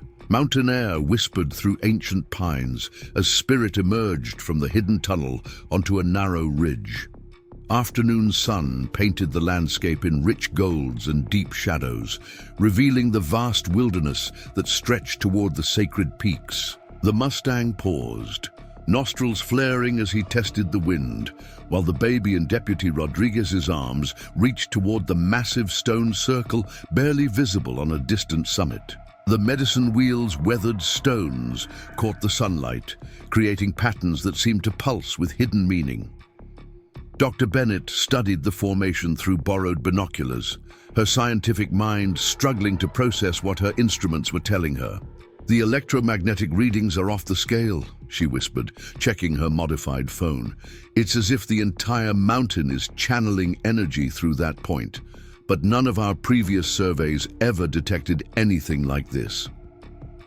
Mike Turner watched as Spirit oriented himself toward the ancient site, the horse's muscles trembling with what seemed like recognition. The baby's soft humming took on a new tone, harmonizing with something that vibrated just below the threshold of human hearing.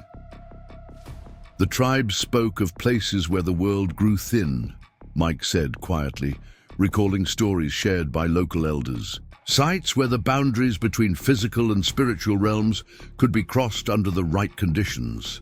They said horses were among the few creatures that could see both sides clearly."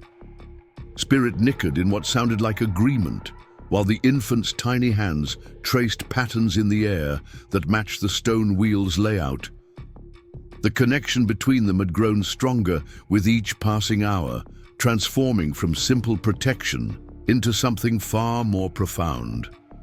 "The child's neural patterns are synchronizing with geological frequencies," Bennett observed, her academic detachment cracking with wonder. "And your horse? His brain waves are acting as some kind of intermediate frequency, bridging the gap between human and terrestrial energies." Rodriguez adjusted her hold on the baby, her law enforcement skepticism warring with undeniable evidence. "Are you saying they're communicating with the mountain itself?" Before Bennett could respond, Spirit's ears snapped forward. Distant engine. Sounds carried on the wind, helicopters approaching from the east. The search was intensifying, with the Nexus group bringing in more advanced resources. The baby's eyes began to glow with that now familiar bioluminescence, but this time something new happened. The light seemed to sink into the ground, spreading through root systems and mineral veins like liquid energy. Where it touched, the mountain itself began to respond. Subtle shifts in the rock face created new shadows, while patches of lichen changed color to match their surroundings more perfectly. Even the air seemed to thicken, bending light in ways that would confuse both human eyes and electronic sensors. "They're not just hiding us anymore," Bennett breathed, documenting the phenomenon with trembling hands. They're teaching the environment how to protect itself from intrusion. The biological and geological systems are learning from their example. Mike studied the transformed landscape with growing understanding. The medicine wheel isn't just the destination. It's some kind of focal point, amplifying what they're already capable of doing naturally. Spirit moved carefully along the ridge, choosing a path that took advantage of the child's environmental modifications. Every few steps, the horse would pause, working in concert with the infant to strengthen their protective camouflage. The helicopters grew closer, their search patterns visible now through gaps in the clouds. Below them, ground teams moved through the wilderness in coordinated groups, their advanced equipment scanning for any sign of their quarry. "They're not just looking for us," Bennett said grimly, watching the search unfold. "They're mapping these mountains, documenting every anomaly and energy signature. Even if we escape, they'll have data about what's possible here. They'll keep coming back until they understand how to replicate these effects." The baby stirred, making a sound that seemed to carry both concern and determination.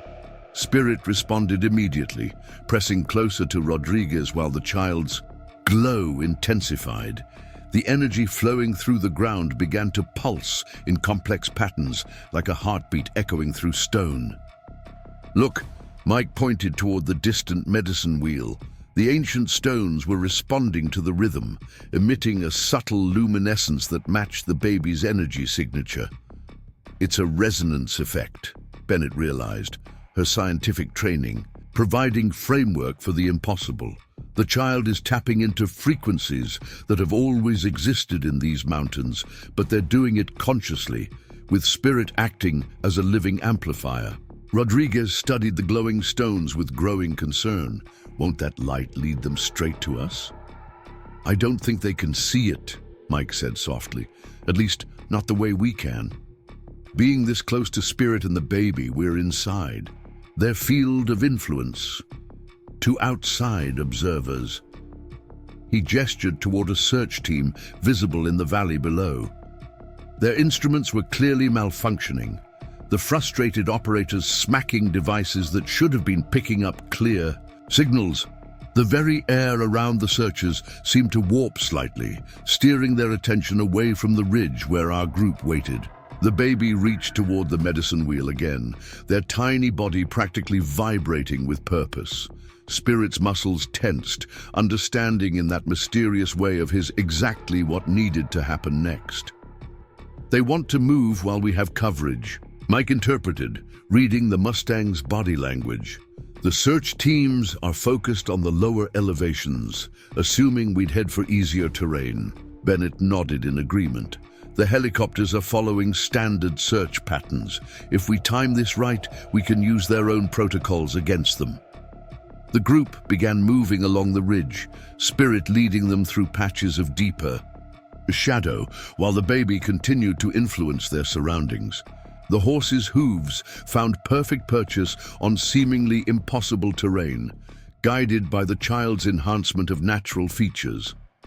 As they climbed higher, the air grew thinner, but somehow easier to breathe within their protected bubble. The baby's modifications extended to atmospheric conditions, creating a microclimate that supported their journey without leaving detectable traces. The medicine wheel grew larger as they approached, its ancient stones thrumming with energy that even the humans could feel now. The site's original builders had chosen this location with incredible precision, positioning the wheel at a nexus point of natural force lines that crisscrossed the mountain range. "The tribes didn't build this," Bennett said suddenly, her voice filled with academic excitement. "They discovered it. The wheel formation. It's not fully artificial. They enhanced something that was already here, something far older than human civilization." Spirit's ears pricked forward at her words, while the baby made a sound of clear agreement. The Mustang's steps became more deliberate as they neared the sacred site, as if he were following protocols laid down in Earth's deep memory. A helicopter, appeared suddenly around a mountain spur, much closer than expected. Rodriguez instinctively pulled the baby tighter, but the infant was already responding. The air between them and the aircraft seemed to fold, creating a visual distortion that perfectly mimicked the natural rock face. The pilot's eyes swept past their position without hesitation, the helicopter continuing its search pattern as if the ridge were completely empty. Yet this masterful concealment had cost energy. The baby's glow dimmed slightly, their tiny form trembling with effort. Spirit pressed against Rodriguez, offering his strength to the child through their mysterious connection. The baby's light stabilized, but Mike could see that even their extraordinary abilities had limits. They needed to reach the medicine wheel soon, before exhaustion made them vulnerable. The final approach to the ancient site proved the most challenging. The terrain grew increasingly vertical, with narrow ledges and steep scrambles that should have been impossible for a full-grown horse to navigate. Yet Spirit moved with impossible grace, his hooves finding holds that seemed to materialize as needed. The baby's energy merged with the mountain's natural forces, transforming treacherous passages into manageable paths. Rock faces shifted subtly, handholds appearing exactly where they were needed. Even the wind seemed to cooperate, providing lift and balance at crucial moments. Finally, they crested the last ridge, and the medicine wheel lay before them in its full glory. The stone circle spanned nearly 100 feet, its carefully placed rocks aligned with celestial events and energy flows that science was only beginning to understand. As they stepped into the wheel's perimeter, the air itself seemed to change. The baby's glow merged with the site's natural luminescence, creating patterns of light that flowed through ancient channels in the rock.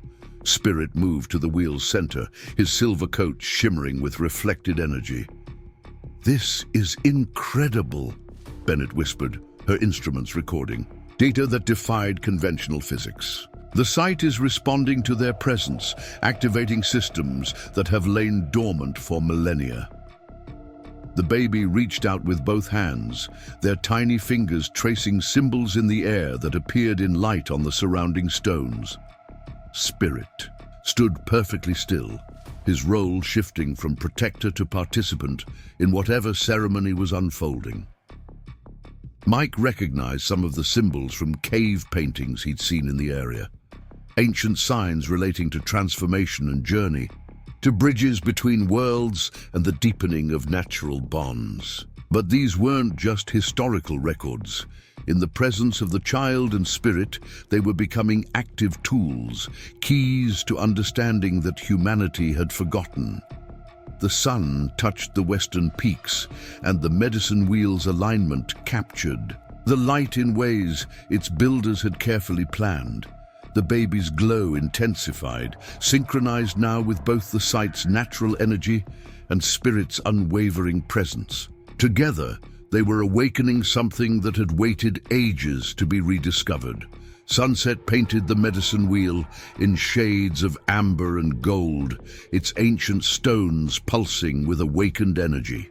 Spirit stood motionless at the circle's heart, his silver coat shimmering with reflected light, while the baby in Deputy Rodriguez's arms traced glowing patterns through the mountain air. Each gesture created ripples in reality itself, merging with the wheel's natural frequencies to form something entirely new. Dr. Bennett moved carefully around the site's perimeter, her scientific instruments recording phenomena that defied conventional explanation. "The energy signatures are exponentially increasing," she reported, her voice tight with excitement and concern. "Whatever this place was designed to do, it's responding to their presence in ways I never thought possible." Mike Turner watched as Spirit and the child continued their mysterious interaction with the sacred site. The Mustang's ears swiveled in precise patterns, matching the movement of energy through the stone alignments. The baby's soft humming harmonized with vibrations that seemed to emerge from the mountain's core. "The tribe spoke of this place as a doorway," Mike said quietly, recalling fragments of stories passed down through generations. not just to other places, but to other ways of seeing and understanding. They said certain children were born with the ability to walk between worlds, guided by animal spirits who remembered the old paths. Rodriguez adjusted her hold on the infant, whose tiny body now seemed to float in a cocoon of living light. Are you saying this was built for someone like them? That people knew this was possible? Before Mike could respond, Spirit's head snapped, up, his attention fixed on something beyond human perception. The baby's glow intensified, and suddenly the air above the medicine wheel filled with ghostly images. Horses running free across pristine valleys, their forms shifting between physical and spiritual manifestations. Incredible, Bennett breathed, her instruments crackling with activity. They're not just accessing historical records or memories. They're tapping into something more fundamental, the actual energy impressions left by generations of life in these mountains. The spectral horses wheeled and danced through the air, their movements choreographed to rhythms that pulsed through the stone circle. Among them, Mike noticed forms that seemed more deliberate, horses and humans working together in ways that transcended normal relationships, achieving things that should have been impossible. The Nexus group was right about one thing, Bennett said, her scientific detachment cracking with emotion. The child's abilities represent something profound, but they completely misunderstood the nature of it. This isn't about weaponization or control. It's about remembering what we've forgotten. Spirit nickered softly, and the baby responded with a sound that seemed to contain centuries of accumulated wisdom. The medicine wheel's stones began to shift, not physically, but in some deeper way that altered their fundamental connection to reality. Lines of force that had always existed became visible, revealing a complex network that extended far beyond the mountain's boundaries. Look, Mike pointed toward the valleys below. Threads of light were spreading outward from the wheel, following ancient pathways that connected sacred sites across the landscape. Each connection triggered responses in the natural world, subtle alterations in plant growth, animal behavior, even the flow of water through underground aquifers. They're not just awakening this site, Bennett realized, her hands shaking as she documented the phenomenon. They're reactivating an entire system that was designed to maintain balance between human consciousness and natural forces. The medicine wheel is just one node in a vast network. The baby reached toward one particularly bright energy line, their tiny fingers sending ripples through layers of reality. Spirit moved in perfect synchronization, his physical form beginning to blur at the edges as he stepped partially into whatever realm the child was accessing. Rodriguez's law enforcement training warred with what she was witnessing. How is this even possible? And why here? Why now? The timing isn't random, Bennett said suddenly, her expression clearing with understanding. The Horizon Institute's research showed that these abilities tend to manifest during periods of environmental crisis. It's as if the Earth itself is trying to restore ancient connections, to remind humanity of what we once knew. A distant mechanical sound cut through the ethereal display, helicopters approaching from multiple directions. The Nexus group had detected something even if they couldn't fully perceive what was happening at the medicine wheel. The baby's expression shifted from wonder to concern, their glow taking on a protective quality. Spirit responded instantly, moving to shield their group while maintaining his connection to the awakened site. The spectral horses above them began to coalesce, forming patterns that deflected attention and confused electronic surveillance. They're adapting the wheel's natural defenses, Bennett observed, watching energy signatures shift on her instruments. The original builders must have incorporated protection mechanisms into the design itself. Mike studied the approaching aircraft with growing concern. But how long can they maintain it, even with the wheel's power amplifying their abilities? As if in answer, the baby made a sound unlike anything they'd heard before. Not quite. Human, not quite animal, but something that seemed to bridge multiple realms of existence. The sound rippled through the stone circle, activating glyphs that had been invisible moments before. The medicine wheel's response was immediate and extraordinary. The energy lines connecting it to other sacred sites pulsed with increased power, creating a cascading effect that spread across the landscape. Natural systems began to shift and flow, responding to patterns established long before recorded history. Spirit's form stabilized as he moved to the wheel's eastern edge, where the first light of dawn would touch the stones. The horse's presence seemed to ground the surging energies, providing a physical anchor for forces that threatened to overwhelm human comprehension. "The child isn't just using the site's power," Bennett said, her voice filled with academic wonder. "They're teaching it to adapt, to respond to modern threats in ways its builders never anticipated. And your horse, he's acting as some kind of living regulator, keeping the energies balanced and controlled." The helicopters drew closer, their searchlights cutting through the gathering dusk. But where the beams should have illuminated the medicine wheel, they instead revealed only natural rock formations. The site's ancient defenses, enhanced by the child's abilities and Spirit's stabilizing presence, created perfect camouflage. Rodriguez watched the aircraft with professional assessment.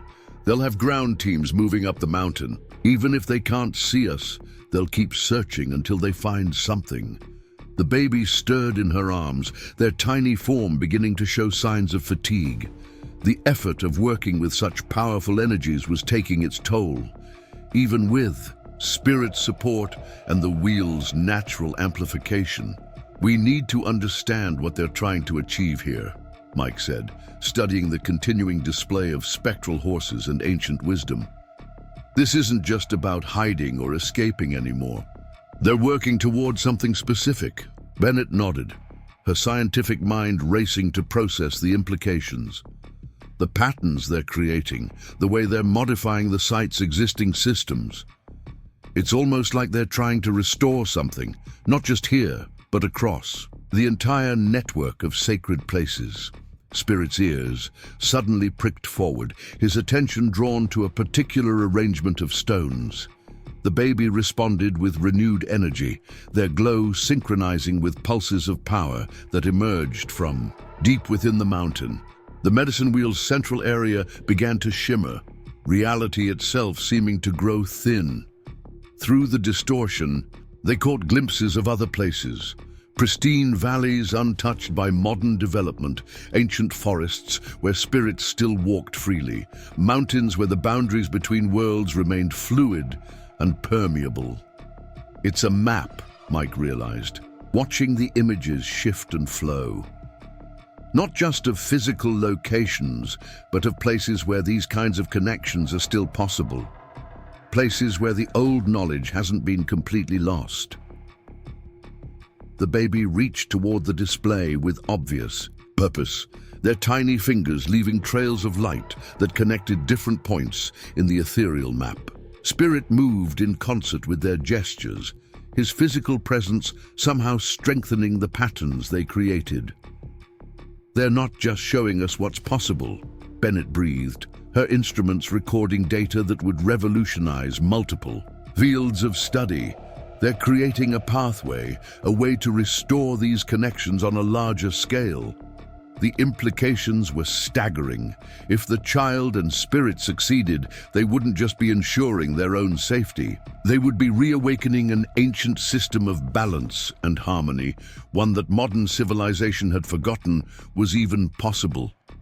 But as the helicopters circled closer and the sound of ground teams echoed up the mountainside, time was running out. The Nexus group might not understand exactly what they were hunting, but their determination to capture and control these forces threatened everything the medicine wheel represented.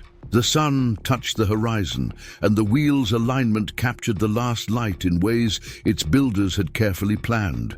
The baby's glow merged with the natural illumination, while Spirit's silver coat seemed to absorb and reflect the combined energies in complex patterns. Together, they stood at a crucial juncture, not just in their own journey, but in humanity's relationship with the deeper mysteries of existence.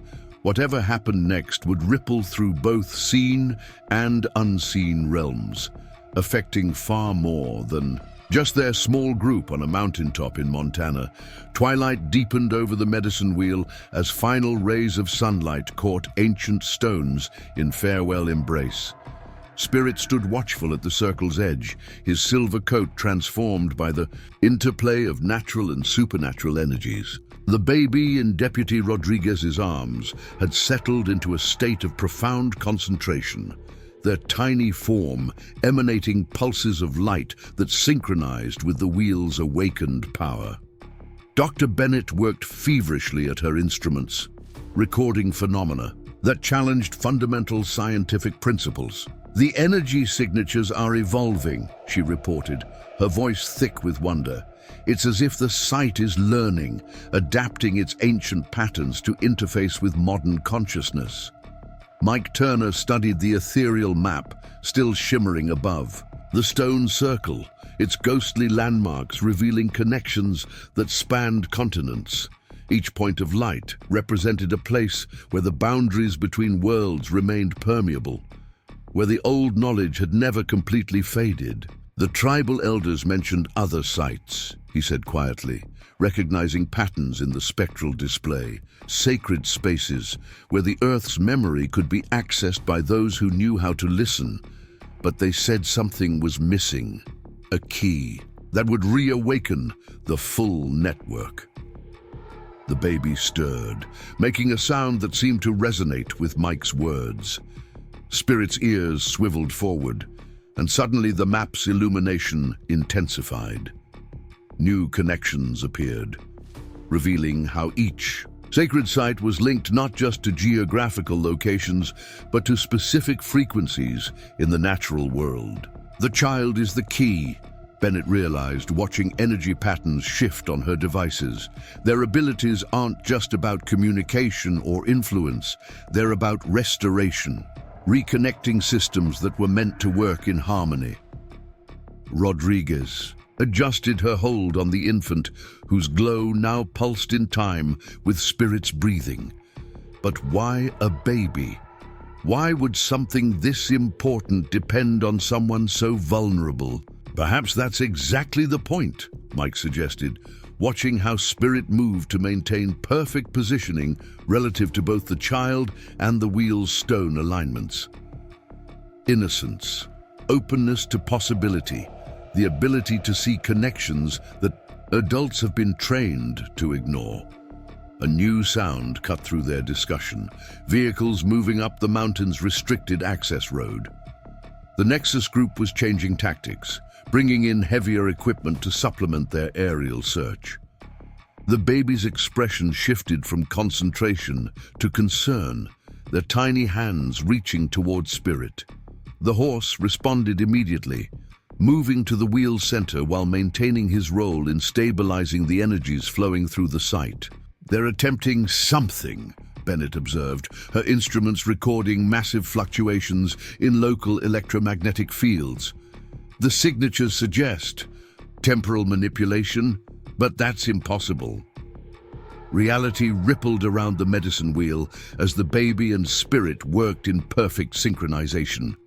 The stone circle's ancient defenses merged with the child's abilities, creating layers of protection that operated on multiple levels of existence. To ordinary perception, the mountaintop appeared empty, showing only natural rock formations. Electronic surveillance revealed conflicting data that sent instruments into confusion. Even thermal imaging showed nothing but expected temperature variations in the alpine environment. But within their protected space, extraordinary transformations continued. The spectral horses dancing above the wheel began to take on more substance, their forms shifting between physical and ethereal states. Among them moved human figures dressed in the garb of different eras, all engaged in what appeared to be a complex ceremony. "They're not just memories," Bennett whispered. her scientific detachment cracking completely. These are actual echoes of previous ceremonies, preserved in the site's energy matrix. The wheel doesn't just mark sacred space, it records everything that happens within its influence.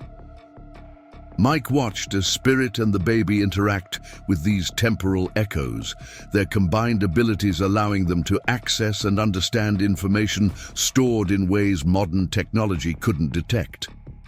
They're learning from them, he realized. Each previous ceremony left behind knowledge that could be accessed by those who knew how to look.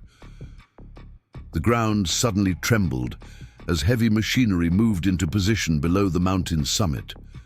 The Nexus Group was deploying equipment designed to detect and isolate unusual energy signatures, technology developed specifically to locate and capture subjects like the child. Spirit's muscles tensed as he registered the approaching threat, but his focus remained divided between protecting their group and maintaining the delicate energy balance within the wheel. The baby responded to his concern with a new type of interaction, their glow extending to create a field that seemed to sink into the mountain itself. Remarkable, Bennett breathed, watching her instruments record impossible data. They're not just hiding us anymore, they're phase-shifting the entire site into a slightly different layer of reality. The frequency manipulation is incredible. Rodriguez's law enforcement experience struggled with the implications. Are you saying they're moving us out of normal space-time? Not exactly, Bennett replied, her fingers flying across device screens. It's more like they're harmonizing us with the wheel's original operational frequency, the one its builders used to access deeper levels of natural law. The baby made a sound that seemed to contain centuries of accumulated wisdom, their tiny hands weaving patterns that merged with the wheel's ancient geometries. Spirit moved in perfect counterpoint, his physical presence somehow anchoring these ethereal manipulations in practical reality. Mike studied the continuing transformation with growing understanding. The tribes believed certain places existed simultaneously in multiple worlds, sacred sites where physical and spiritual realms naturally overlapped. What if this wheel was built to facilitate conscious movement between those layers? The sounds of approaching vehicles grew louder, accompanied by the whir of sophisticated scanning equipment. The Nexus Group might not fully understand what they were dealing with, but their technology was designed to detect any unusual energy signatures. The baby's response was unprecedented. Their glow expanded to encompass the entire wheel, while Spirit seemed to step partially into whatever realm they were accessing. Together, they began to work with the site's fundamental frequencies, adjusting them in ways that made the mountaintop resonate with something older than human civilization.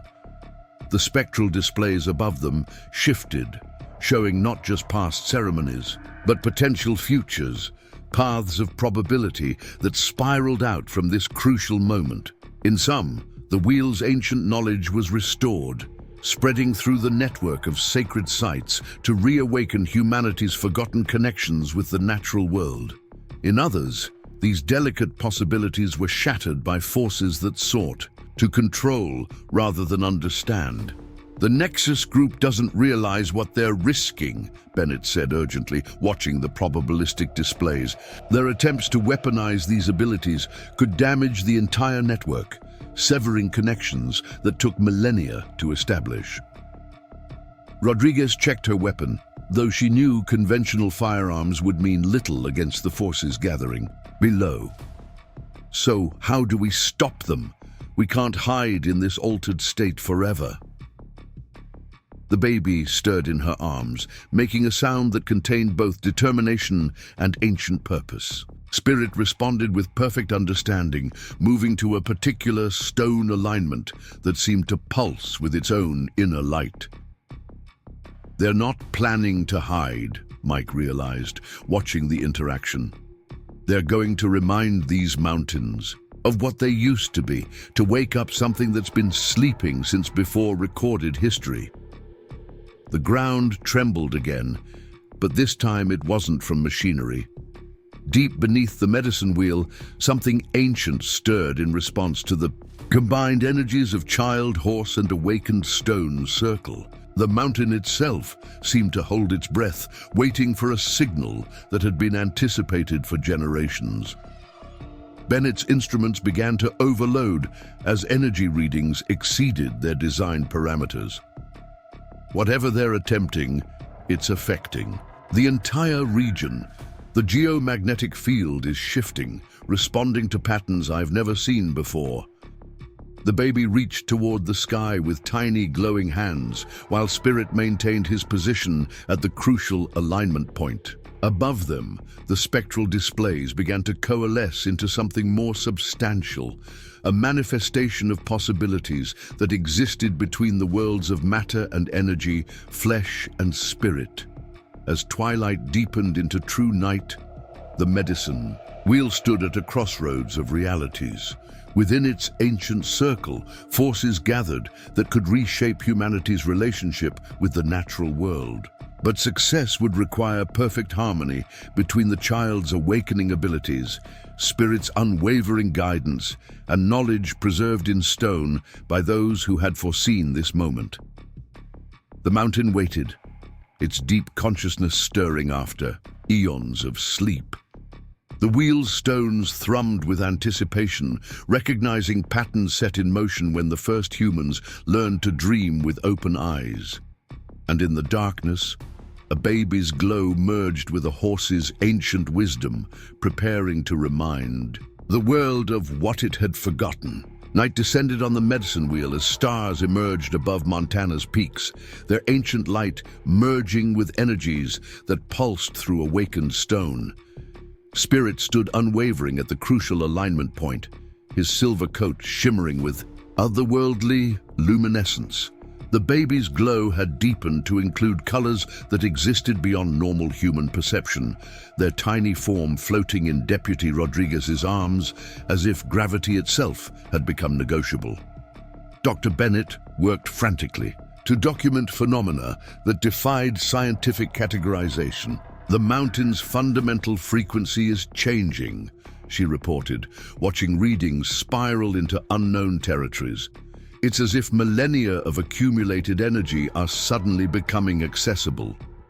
Mike Turner felt the change in his bones, a deep vibration that seemed to emerge from Earth's core. The medicine wheel's stones had begun to emit a soft, harmonic tone, barely audible but profound in its implications. Each note carried fragments of ancient memory, wisdom preserved in frequencies that modern humans had forgotten how to hear. The sound of heavy machinery drew closer as the Nexus group positioned their equipment around the mountain's base. Powerful spotlights swept the slopes, seeking any trace of their elusive quarry. But within the wheel's influence, reality had become fluid, responding to patterns established when the world was young. "They're bringing in quantum resonance detectors," Bennett warned, recognizing the distinctive whine of advanced technology. Equipment designed specifically to locate and isolate unusual energy signatures. "Even our phase-shifted state won't hide us for long." The baby stirred, making a sound that seemed to contain questions older than language. Spirit's ears swiveled, in perfect synchronization, his entire being focused on something that transcended physical perception. Together, they began to work with the wheel's energies in new ways, weaving patterns that rippled through multiple layers of existence. "Look at the stone alignments," Mike whispered, watching as ancient carvings began to emit their own subtle light. Each mark told part of a story, not just of the wheel's creation, but of its true purpose. The glyphs spoke of times when humans and animals moved freely between worlds, guided by those who could read the signs written in starlight and stone. Rodriguez studied the illuminated markings with growing understanding. These aren't just decorations or historical records. They're instructions, aren't they? A manual left by the original builders. Before anyone could respond, the mountain itself seemed to answer. Deep beneath their feet, something ancient stirred, responding to frequencies generated by the combined presence of child, horse, and activated sacred sight. The very rock began to resonate with memories older than human civilization. The babies' glow intensified as they reached toward this awakening consciousness. Their tiny hands traced patterns in the air that matched formations hidden deep within the earth. Spirit moved with precise grace, his physical form becoming increasingly fluid as he helped translate between worlds of matter and energy. The geomagnetic readings are off the scale, Bennett reported, her devices struggling to process the data. The entire mountain range is responding to whatever they're doing. It's as if the land itself is waking up. The ground trembled, but not from the Nexus Group's machinery. This vibration came from below, from places where the planet's dreams had slept undisturbed for ages. The medicine wheel stones began to pulse with stronger light, each one activating in sequence, like keys in some vast celestial instrument. Mike watched in awe as the spectral displays above them shifted to reveal new layers of reality. The dancing horses were joined by other forms, spirit animals from every era of Earth's history, each one carrying knowledge that had been preserved in the planet's living memory. The tribe spoke of guardians, he said softly, recognizing patterns in the ethereal gathering. Beings that existed between physical and spiritual realms, helping maintain balance between worlds. They said certain horses were born with the ability to see these guardians, to work with them in times of great change. Spirit nickered in confirmation, his presence becoming increasingly central to the unfolding ceremony. The horse's natural connection to both physical and spiritual realities made him a perfect bridge, allowing the baby's extraordinary abilities to work in harmony with the wheel's ancient purpose. The sound of booted feet on stone caught their attention. Advanced teams from the Nexus Group had reached the lower slopes. Their equipment might be confused by the wheel's energies, but sheer numbers and determination would eventually lead them to the summit. The baby's expression shifted from deep concentration to something more purposeful. Their glow began to pulse in new rhythms, synchronizing with frequencies that emerged from the awakening mountain. Spirit responded instantly, moving to position himself at specific points around the wheel's circumference. They're not just working with the site's existing energies, Bennett realized, watching impossible data flow across her screens. They're teaching the mountain to remember what it used to be, how to access abilities that have been dormant for millennia. Rodriguez held the baby more securely as space itself seemed to ripple around them. Remember what? What are they trying to achieve here? The answer came not in words, but in a surge of understanding that flowed through the activated stones. The medicine wheel had been built as more than just a ceremonial site or astronomical calendar. It was a key point in a vast network of sacred places, each one designed to maintain connection between physical and spiritual aspects of existence.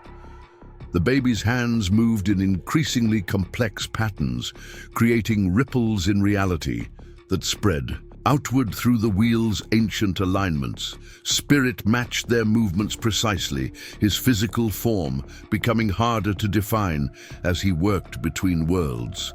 Together, they were reactivating pathways that had fallen dormant when humanity forgot how to walk between realms of being.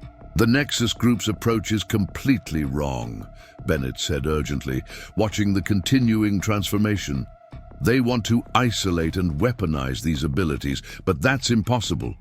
What we're seeing here is about connection, about restoring awareness of how everything is interrelated. The mountain's vibration deepened as more of its ancient consciousness awakened.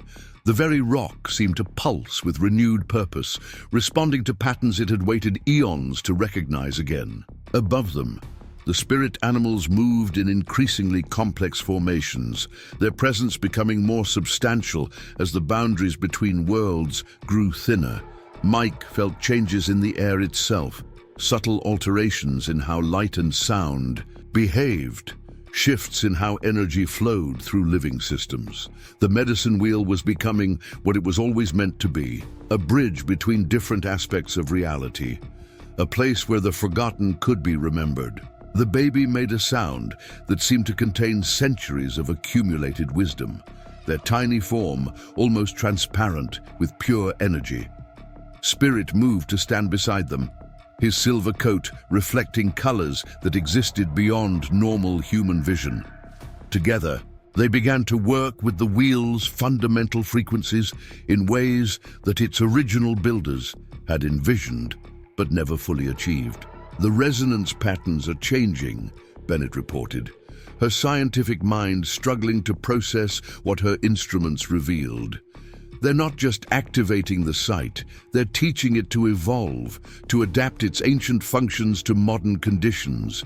Rodriguez watched as the wheel's stones began to emit stronger light, each one tuned to a specific frequency in what was becoming a vast harmonic symphony.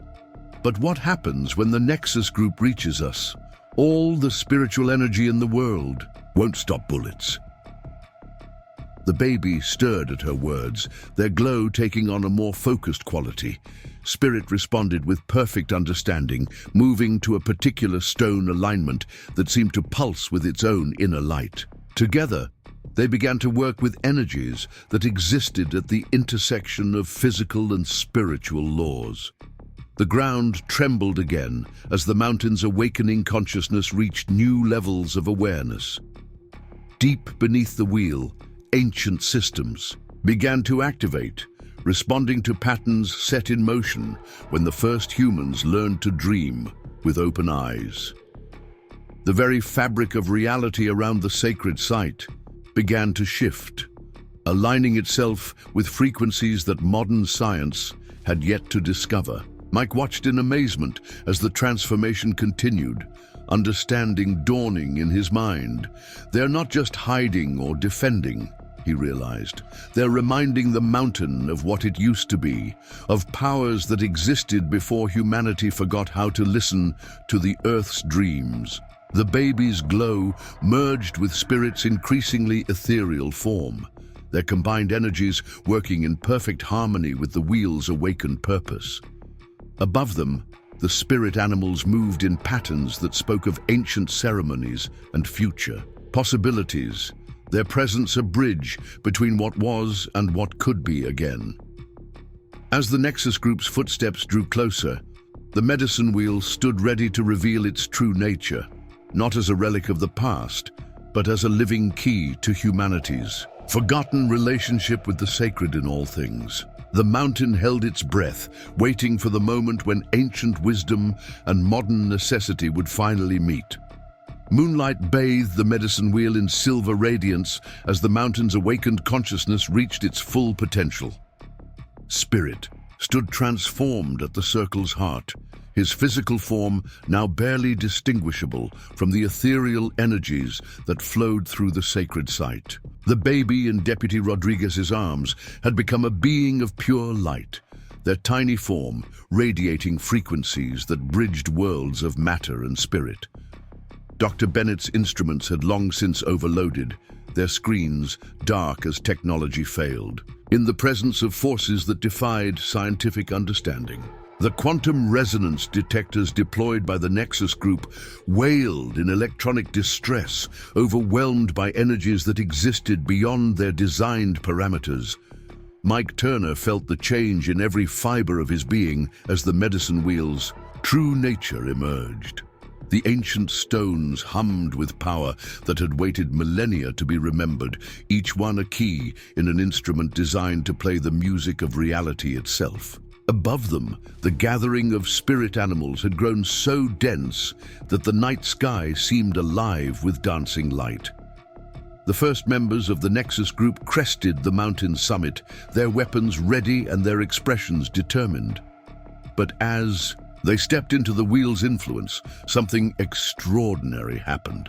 The very air around them began to shimmer, reality becoming fluid as the site's protective energies reached full activation. The baby made a sound that contained echoes of Earth's earliest dreams, their glow pulsing in rhythms that matched the mountain's awakened heartbeat. Spirit moved in perfect synchronization, his silver coat reflecting colors that existed in realms. Human eyes had forgotten how to see. Together, they began the final phase of whatever ceremony had been waiting all these years to be completed. "It's beautiful," whispered Dr. Bennett, her scientific detachment forgotten in the presence of undeniable wonder. The medicine wheel's stones had begun to float slightly above their ancient settings, each one rotating slowly to align with forces that flowed through dimensions of existence. The armed figures trying to approach found themselves moving through space that no longer behaved according to normal physics. Distance became relative, time itself seeming to flow differently within the wheel's influence. Their equipment sparked and died as reality shifted to patterns older than human civilization. The mountain's vibration reached a crescendo as something vast and ancient stirred fully awake. Deep beneath their feet, consciousness that had slept since the last ice age opened eyes that saw across multiple worlds at once. The very rock began to pulse with memories of times when humans and animals walked freely between realms of being. Rodriguez held the baby securely as space rippled around them, her law enforcement experience providing no context for what she witnessed. The infant's tiny hands wove patterns in the air that seemed to rewrite the fundamental laws of existence, while Spirit's presence anchored these impossible changes in practical reality. They're not just activating the site, Mike realized, watching the transformation unfold. They're teaching it to evolve, to become what it was always meant to be, a bridge between worlds, a reminder of what's possible when we remember how to dream with open eyes. The Nexus Group's leader emerged from the confusion, her voice carrying above the harmonic resonance that filled the air. "Stand down. Whatever you're doing, you don't understand the forces you're dealing with." The baby's response came not in words, but in a surge of pure energy that flowed through Spirit and into the wheel's ancient alignments. The stones began to spin faster, creating patterns of light that spoke of ceremonies performed when the world was young. Each rotation seemed to peel back another layer of reality, revealing the true nature of existence that modern humanity had forgotten. Spirit nickered softly, the sound containing wisdom accumulated over countless generations of his kind. The horse's form had become almost completely ethereal, his physical substance merging with energies that flowed between worlds. Yet, his protective presence remained unwavering, his bond with the child transcending normal boundaries of species and consciousness. The mountain itself seemed to rise to meet them, its vast awareness responding to patterns it had waited eons to recognize again. Rock became fluid, time became malleable, and the boundaries between physical and spiritual realms grew increasingly transparent. The medicine wheel's original purpose emerged in full glory, not just as a ceremonial site, but as a key point in Earth's living network of sacred connections. The Nexus Group's weapons proved useless against forces that existed beyond material reality. Their attempts at control dissolved in the presence of something far older and more powerful than human technology. One by one, they found themselves drawn into the wheel's influence, their consciousness expanding to glimpse realities their training had never prepared them for. The baby's glow reached its peak intensity, their tiny form now floating freely in the energy field that filled the sacred space. Their connection with Spirit had evolved into something unprecedented, a partnership that bridged not just species, but entire realms of existence. Together, they worked with the wheel's awakened power to restore patterns that had been written in starlight and stone. Look! Bennett pointed toward the horizon, where similar lights had begun to appear at other sacred sites across the landscape. The medicine wheel's activation had triggered a cascade effect, awakening ancient connections that spanned continents. Each point of light represented another place where the boundaries between worlds grew thin, where forgotten wisdom waited to be remembered. The mountain's consciousness rose fully into awareness, its vast being recognizing kindred spirits in the extraordinary partnership of horse and child. The very rock seemed to sing with joy, as ancient prophecies fulfilled themselves in ways their original speakers could never have imagined. Reality rippled one final time as the ceremony reached its culmination. The medicine wheel's stones aligned perfectly with forces that flowed through dimensions of existence, creating a permanent bridge between physical and spiritual aspects of being. The Nexus Group's attempts at control dissolved completely, replaced by understanding that transformed their purpose. Spirit and the baby completed their work together, their combined energies teaching the sacred site how to maintain its renewed connections without their constant presence. The wheel's stones settled into new configurations, each one tuned to frequencies that would continue to evolve as humanity remembered its true relationship with the natural world. The mountain's awakened consciousness spread outward, touching other places where similar transformations waited to occur. The network of sacred sites began to pulse with renewed purpose, carrying messages of remembrance and possibility to all who could learn to listen again. Dawn approached the eastern horizon as the extraordinary energies began to stabilize. The baby's glow softened to a gentle radiance, while Spirit's form became more clearly defined, though something otherworldly remained in his silver coat. The medicine wheel had been forever changed, its ancient purpose renewed and expanded for a world that desperately needed to remember what it had forgotten. Rodriguez cradled the now sleeping infant, while Mike checked on Spirit, who stood proud and peaceful in the growing light. Bennett worked quietly with her recovered instruments, documenting changes that would revolutionize multiple fields of study. The Nexus Group's personnel gathered in small groups, their expressions showing the profound impact of what they had witnessed. The mountain's vast awareness settled into a new pattern of existence, its consciousness remaining accessible to those who knew how to listen. The wheel's stones continued to emit soft light, marking it as a place where the extraordinary had become possible again. As the first rays of sun touched the sacred circle, they illuminated a world subtly but fundamentally transformed. The boundary between physical and spiritual realities remained permeable here, a reminder that some connections can never truly be lost, only forgotten until the right moment for remembering. Spirit moved to stand beside the baby, his protective instincts now evolved into something far more profound. Together, they had not just ensured their own safety, but had helped restore ancient wisdom that the world desperately needed. Their extraordinary bond would continue to grow, showing others what was possible when hearts remained open to wonder. The medicine wheel stood renewed in the morning light, its ancient stones holding memories of both past and future.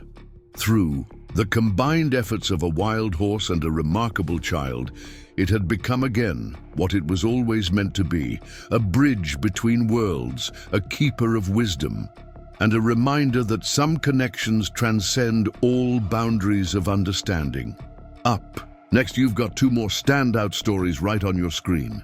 If this one hit the mark, you won't want to pass these up. Just click and check them out.